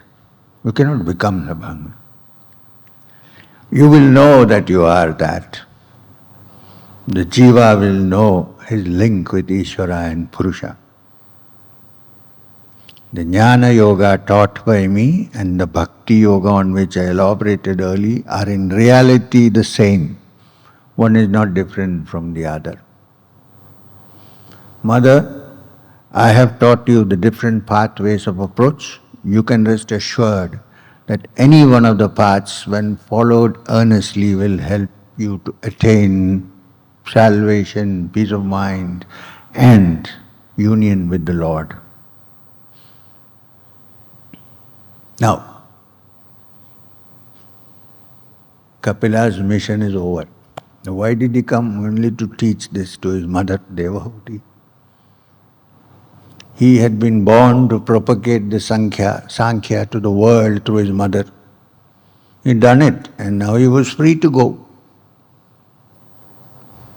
So he took leave of his mother,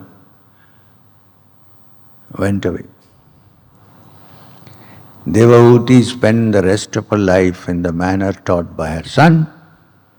She stayed in the ashrama. Her black curly locks became brown and lifeless because of her frequent bathing in the Bindusaras. Her body became emaciated because of the severity of her vratas. Dressed in tree barks, she began to perform the yoga taught by Kapila, the Lord himself. She gave away all that she once thought was hers. She missed her husband and she missed her son. She had been taught the science of detachment, and yet it was not easy for her to adopt it at once. She thought of her son day and night, but there was a catch. He was Narayana. He had told her that she should let her thoughts flow towards Narayana night and day like a perennial stream, and she was doing just that. She thought of the beautiful face of Kapila. Her mind became still and steady gradually. She could then think of the form of Narayana. She practiced Ashtanga Yoga and her mind was bent on the Supreme Being. Her avidya had been burnt up by her tapas, and with avidya vanished all her pain and misery. She forgot all about her body and its many functions. Just like a man forgets his dream state the moment he wakes up. Devahuti reached the Brahmi state in no time. The spot where she attained the Brahman is a holy spot, a tirtha. The body which she shed became a river which even the Devas used to purify themselves. The holy spot is called Siddhapada. Thus Devahuti, the daughter of Manu, became greater than all the great Jivanamuktas because of the great lesson she learnt from her son Kapila Vaasudeva. So in those satsangs, don't ask me, why are you talking only about male yogis? Where are the females? You want a better example. Then Devahuti.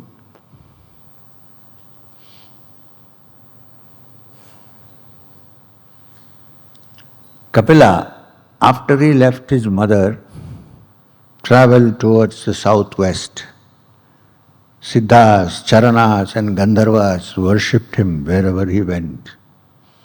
The Lord of the oceans worshipped him with Arghya and Padya and offered Kapila a quiet spot inside his region where he could continue his tapas. So, Kapila, after imparting the knowledge to his mother Devahuti, went to the depths of the sea where the sea god offered him a place to stay, where he could remain absorbed in the bliss of Narayan, of himself, of the Supreme Being. That is where the 1,000 sons of Sagara find him. And when Indra steals the Ashwamedha horse and gets frightened, he ties it near Kapila there. Think nobody will find it. And the 1,000 sons of Sagara think that Kapila has stolen it. So they go and make a lot of noise. He's woken up from his meditation. He looks at them, why are you making? All the 1,000 sons of Sagara gets converted into ashes because of that. And then the one in the grand lineage, Bhagirath, trying to revive the ashes of his forefathers, goes to meet Kapila down in the ocean, says, what can I do? Kapila says, it's the only way you can do. It has happened. Ask Ganga to come from the other world. When the water touches the ashes, you will get back all your ancestors. And since Bhagirath brought the Ganga down through tapasya, it's called Bhagirathi. So this is the connection. So Kapila went down and stayed there. People are trying to find the source up in the sky somewhere from where these unidentified things are coming. They should search under the sea. It comes from here, goes and goes back there.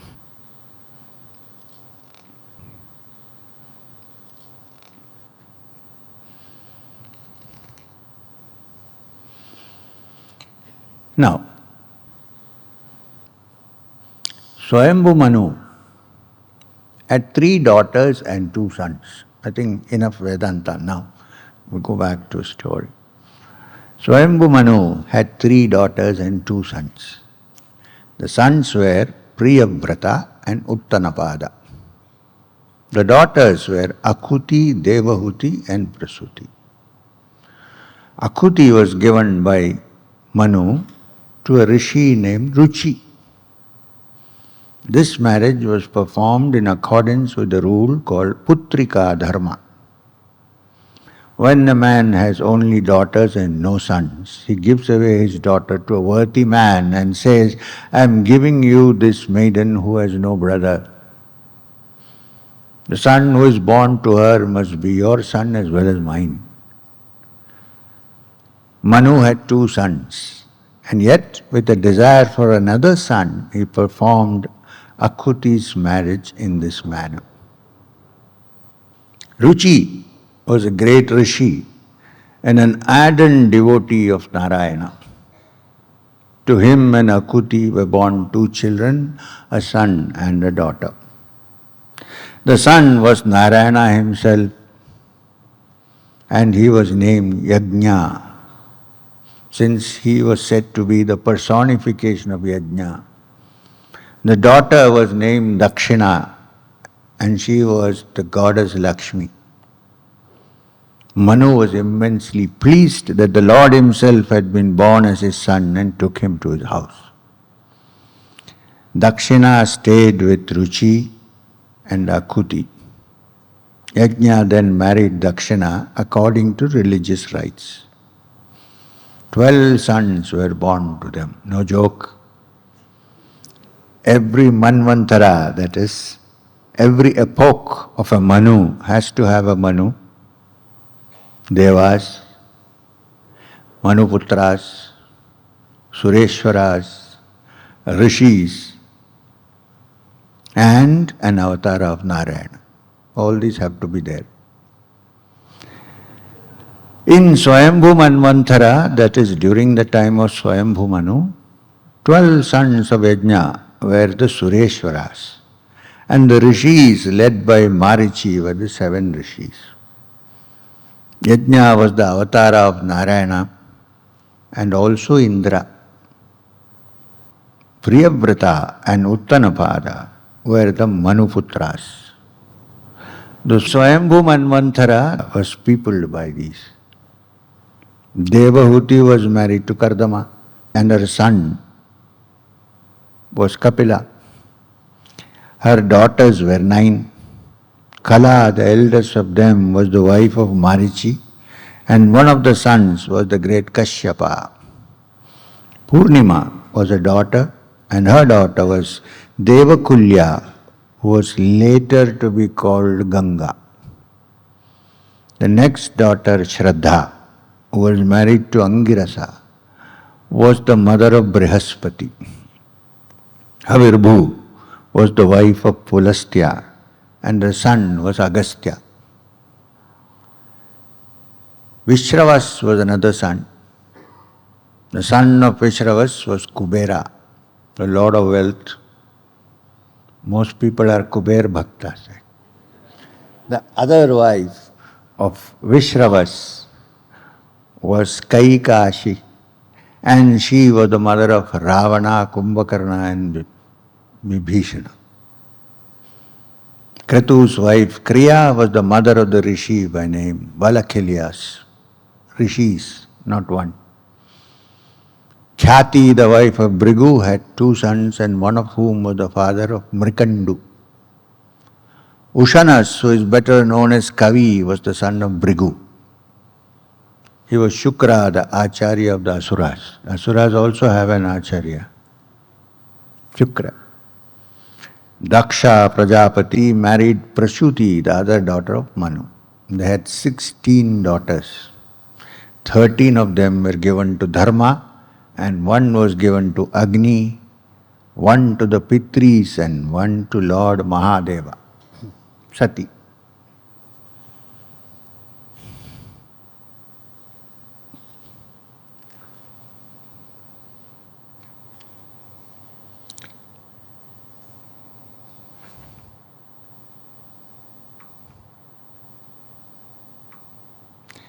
Anusuya, the granddaughter of Manu, was given to Atri. On the slopes of the mountain Ruksha, Atri performed intense tapasya. It was a peaceful spot. The river Nirvindya flowed in gentle waves on all sides of the mountain. Beautiful description. Feel like you should go and sit there. The music of the flowing river, the humming of the bees, which haunted the flower bushes in the ashrama, were all conducive to the peace which pervaded the atmosphere. There, with his senses under control, with his breath controlled by pranayam, and with his mind bent on tapasya, Atri spent many years. Atri prayed for a son to be born to him. His prayer was, may he, who is the Lord of Lords, this is Atri's prayer, may he, who is the Lord of Lords, grant me a son who will be like him. His tapas was intense, and even after 100 years, he continued. The denizens of the heaven were afraid to see the fire which was emanating from his head as a result of the intensity of his tapasya. In fact, the word tapas also means heat. The three Murtis, Vishnu, Mahadeva and Brahma, went to the ashram of Atri. The rishi saw their arrival and realizing what a great privilege it was to see three of them together at his doorstep, Atri got up in a flurry and received them. He found that words would not come easily to his lips, so overcome was he with emotion. He composed himself and he looked at them. They stood with smiles lighting their faces. Who have appeared there? Vishnu, Mahadeva and Brahma all together. So this guy is in a fix, he doesn't know what to do now. He composed himself and he looked at them. They stood with smiles lighting their faces. With flowers he worshipped them and he said, the creation of the universe, the support of it and the destruction of the same in the end are in the hands of the three of you. I worship you with words which are poor vehicles for my thought. Tell me, why have you all come here together to grace me?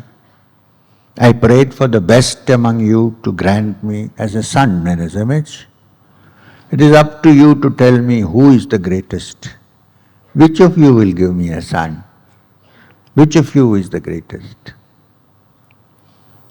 Brahma, Vishnu and Maheshwara looked at each other. They were amused by the words of Atri. They laughed at him and said, you wanted a son in the image of the greatest of all? We did not want to disappoint you. And that is why we have come. The three of us comprise the Lord of the worlds.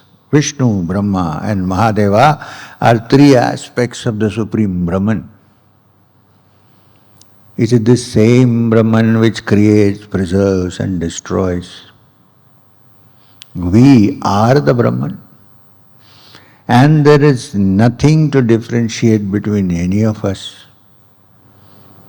We wanted you to realize the truth about us. And that is why we have all come, three of us here. They will be famed the world over. No, sorry. We wanted you to realize the truth of all this, which is why we have all come here together, three of us. You will be the father of three sons, each one an amsha of one of us, a part of one of us. They will be famed the world over and bring you a great name. You will be happy.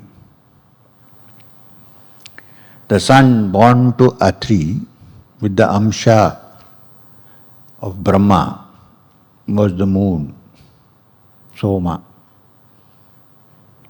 Datta was the sun with the amsha of Vishnu. Dattatraya was the amsha of Vishnu. And the sun in the image of Mahadeva was Durvasa, the angry rishi, like Rudra.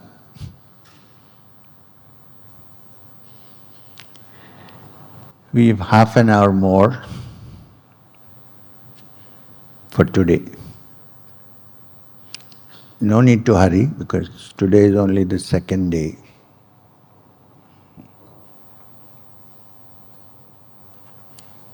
Yeah, I can do it.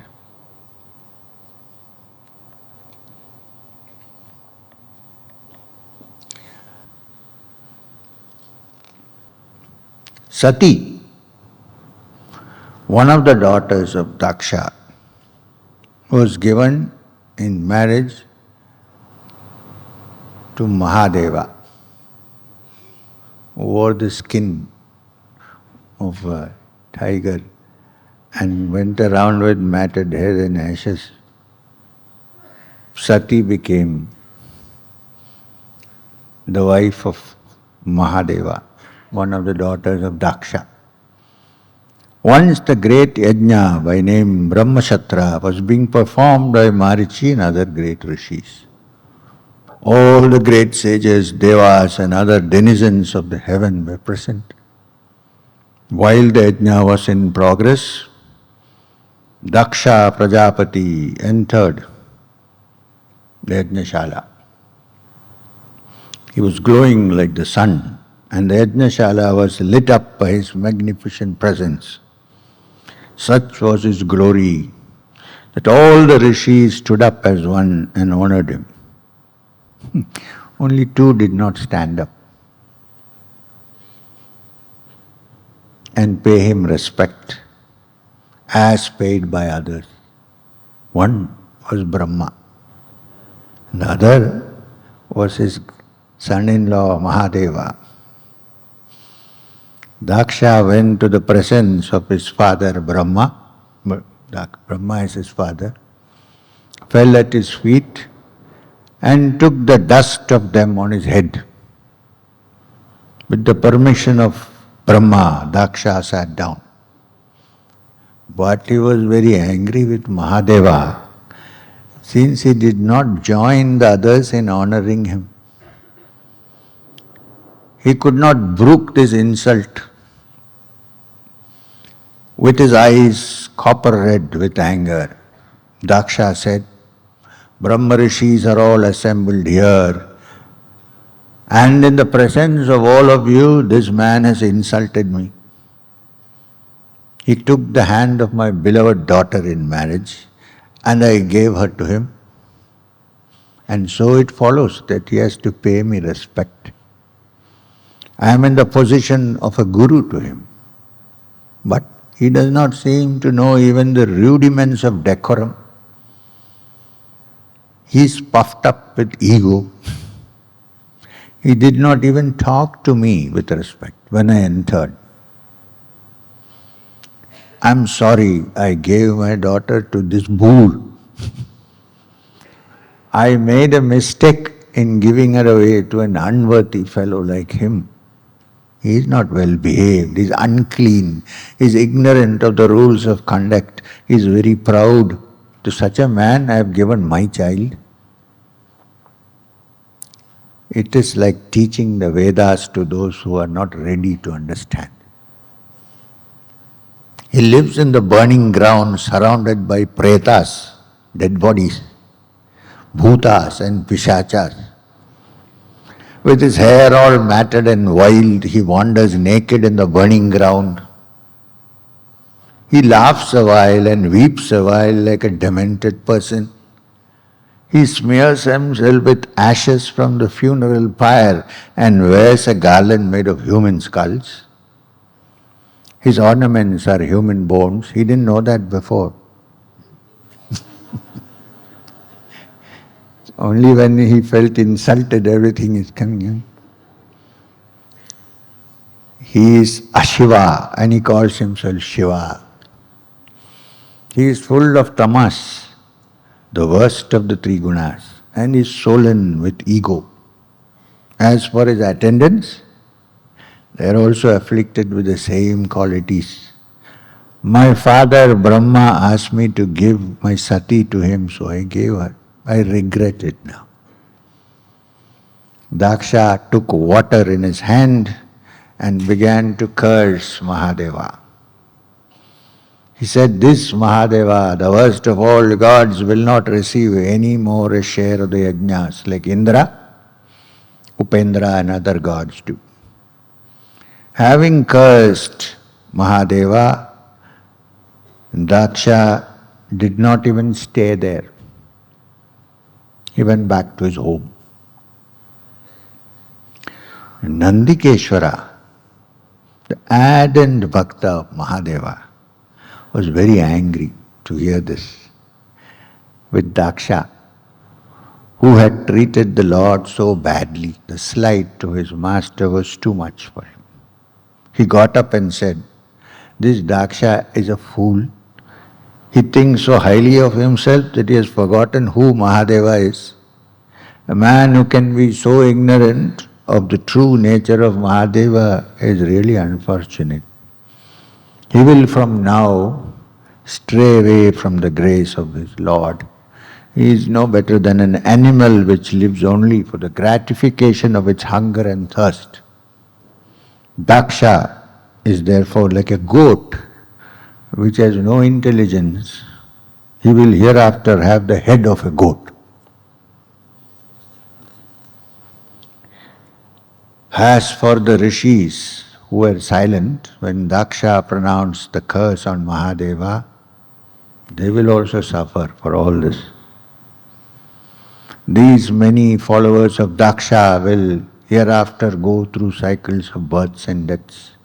They will forget their real selves and their minds will be turned away from the Brahman. They will become engaged in tasks associated with worldly desires and the gratifications of them. They will get so much involved in the rituals that they will lose their love for discipline and tapasya. They will become susceptible to flattery, and with their minds clouded by ignorance, they will get involved in worldly things. They will have to beg for their food. This is the curse I pronounce on the supporters of Daksha. Bhrigu, the chief of the rishis assembled there, was beside himself with anger at the words of Nandikeshwara. He said, I curse the followers of Mahadeva. Those who worship him, those who consider him to be great will hereafter be called pashandis, hypocrites. They will not be initiated into the rites prescribed by the Vedas, and they will oppose the Vedas.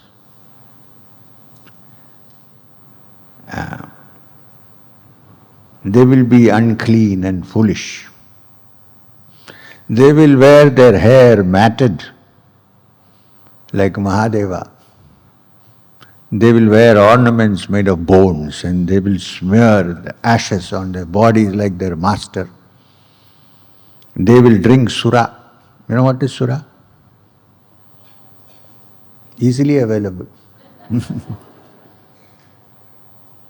It's interesting. And the one who does not drink sura is called an asura. Asura. And one who is always Indra and company are the Devas, always in sura. Now, they will drink sura. Since they have condemned the Vedas, which form the basis of the four ashramas and that of society, they will move in a world indifferent to the rules of society. They will earn the contempt of the world of men because of the nefarious methods with which they perform worship. They will form a religion which has for its goal the slighting of the Vedas. These worshippers of Mahadeva will be beyond the pale of men who have all these many years worshipped the Vedas, who followed the path laid out by the sadhus, who have realized that Narayana is the soul of the Vedas and therefore the Vedas have to be worshipped. These pashandis will all be afflicted with the lowest of the three gunas, the tamoguna. Mahadeva, who was sitting silently in all this drama, got up and with a sad look on his face, walked out of the Yagnyashala followed by his adherents. The Shatra Yagnya came to a conclusion after the 1,000 years when it was performed. The performers then went back to the spot where the sacred Ganga and Yamuna came together with pure and contented minds, went back to their ashramas. Now, a long time had passed after the incident in the Brahmasatra. Brahma had now crowned Daksha are the foremost among the Prajapatis. And as a result of this, Daksha had become even more swollen with pride and arrogance than he had been before. If you read this through, you'll notice the Brahma is very easy to give boons. Ask and it shall be given thee. So,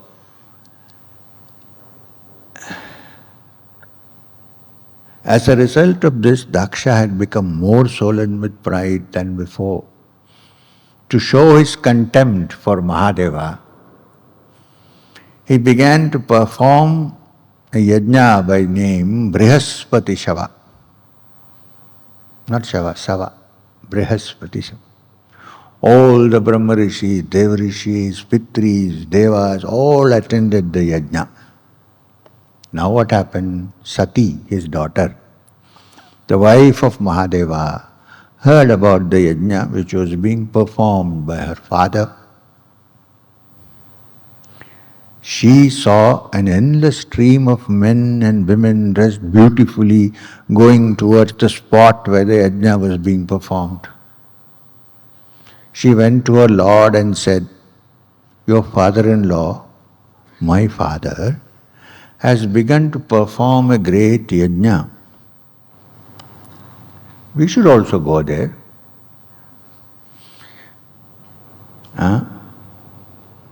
All the devas and rishis are there with their wives. People are still going in the direction of the Yajnashala. And so it is evident that it is not over. I want to go there. My Lord, I want to meet my mother and my sisters, whom I have not seen for a long time. I am very eager.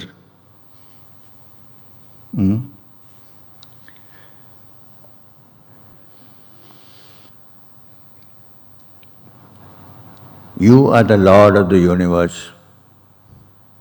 You seem to consider this yajna as ordinary. But I am a woman. I cannot help being excited at the thought of going to a yajna which my father is performing. From the look on your face, I can see what you want to say. I know what you are going to say. You will say, "We are not invited." What if we are not invited? Good men do not wait to be invited to the houses of their masters, gurus, fathers, friends. Please take pity on me, and my longing to go there should be gratified by you. Will you not take me there and make me happy? Mahadeva smiled sadly at his wife. He looked at her eager face and was sorry that he could not grant her what she was asking.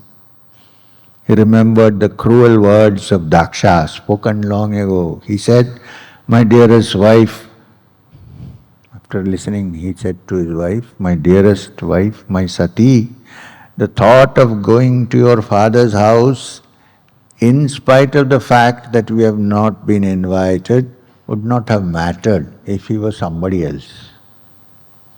But your father, Daksha Prajapati, is puffed up with pride. Drunk as he is with power, is not likely to pay us the respect that is due to us. Your father is possessed of great qualities, learning, tapasya, wealth, beautiful body, age, noble birth. All these, if they are found in a good man, are indeed ornaments. However, your father has become proud because he possesses these. I am learned. I am a tapasvi. Thoughts like this have made him insufferably proud, and he will not brook the greatness that is me." There are different types of pride, but the pride born of learning and tapas is the worst. And your father suffers from that malady. The hurt caused by a cruel relative pains much more than arrows sent by an enemy. The enemy's arrows make you faint and you are not conscious for long of the pain. Do you not know it? Your Father loves you. In fact, He loves you most among His children, but He doesn't like me. He thinks that I insulted Him and He hates me, so He will not treat you with great affection, which you expect of Him. Perhaps you do not remember the reason for His anger? There was once a Yagnya which He entered. Everybody stood up and greeted. I did not stand up. Do you know why? When a person gets up and makes namaskara to another, greetings are known as pratyugamanam and abhivandanam. These have some meaning. The wise have said, the inherent Purusha in the one greets the Purusha in the other. God inside is greeting the God outside. The respect is not paid to the man, to the body which holds the Purusha, but to the Purusha himself who is inside everyone. But this father of yours claimed that respect should be paid to him, so I could not do it. When a good man meets one who is full of ego, so much so that his Atman is not to be seen by him because of his clouded intellect, respect will not be paid to him by the good. Long ago your father spoke disparagingly of me. He spoke cruel words and insulted me in the presence of everyone. He has cursed me. I am denied my share of the havish in the yajnas performed to the devas. He is your father, no doubt. But he happens to be my enemy, and all his followers have become my enemies. I do not wish him and his followers to set their eyes on you, because you happen to be my wife. Silently, Sati was listening to his words. He looked at her and he sensed her rebellion. He could see the thoughts that were passing in her mind, but he had to be firm. He said, if, however, you choose to ignore my words and decide to go, I can assure you that no good will come of it. To the proud and sensitive mind, an insult from one's own people will mean death. I am warning you. You will not be welcomed by anyone there, since you are no longer Daksha's daughter, but Mahadeva's spouse. Sati was very unhappy.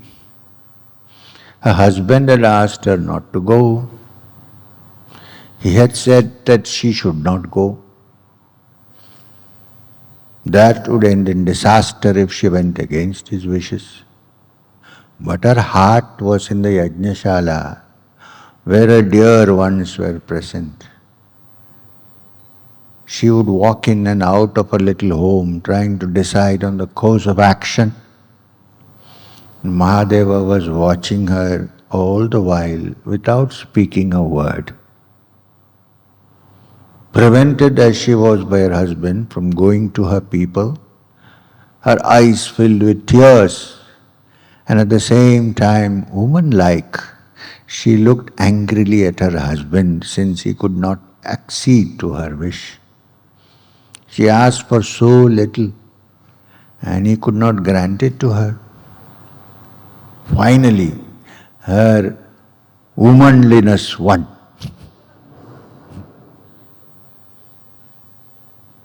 Leaving her husband, whose half she was, with long sighs escaping her, she made up her mind to go to Yajnashala.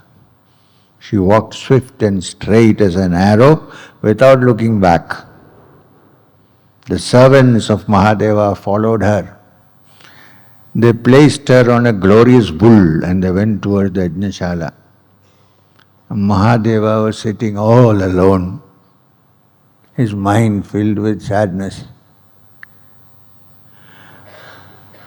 From a distance, Sati could hear the sonorous music made by the chanting of the Vedas. As she approached the spot, she could see the Yagnyashala filled with all the great rishis, Gandharvas, Siddhas, Charanas. She reached her destination. Yagnyashala was glowing like heaven. She looked at everyone. She looked at her father. Daksha looked through her as though she did not exist. No one had the courage to defy Daksha and greet Sati. No one dared to welcome her. Only her mother and her sisters embraced her and expressed their joy at seeing her. They tried to make a fuss of her, but she would have none of it. Ignored as she was by her father, she would not look at anyone else. The realization came upon her that this was a yajna. We should not give a share to Mahadeva, that it was performed with the sole purpose of insulting her Lord. Mahadeva had told her so clearly the course of events would take, the indifference with which they would greet her when she entered. But she, in her foolishness, could not pay heed to his words. She remembered the sad and resigned look on his face when she had seen him. Anger flashed from her eyes. She was so furious that words would not flow easily from her lips. Her lips were throbbing with anger and her eyes were red. Her entire frame seemed to be like a flame without smoke.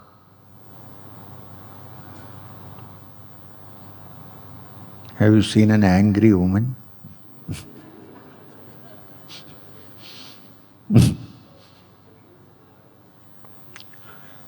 Her entire frame seemed to be like a flame without smoke.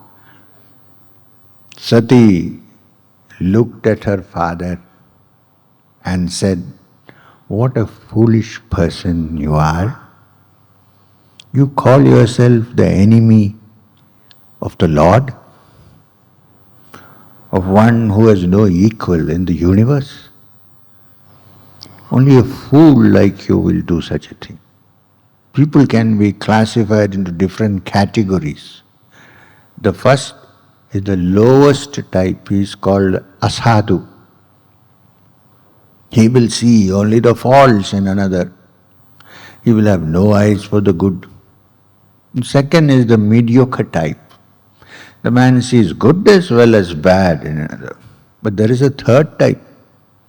They are those who can find the difference between good and bad qualities, but who will treat them in a sensible manner. They are called the good people. The better class of men are those who ignore the faults and take into account only what is good. But the really great souls are those who will not even look at faults, who will not admit that there are faults. They will try to enhance even the smallest of good qualities in another and applaud him for it. They will ignore the faults even if they are innumerable. You, however, are the lowest of the low. You see a fault which does not exist.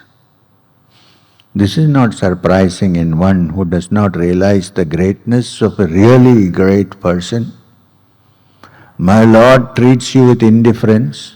Your behavior does not affect him, but it hurts me, and I cannot brook it. My husband is called Shiva. All that is holy and good and pure. You hate him because you are Ashiva. I have heard that when God is insulted, his bhakta should try to punish the wrongdoer.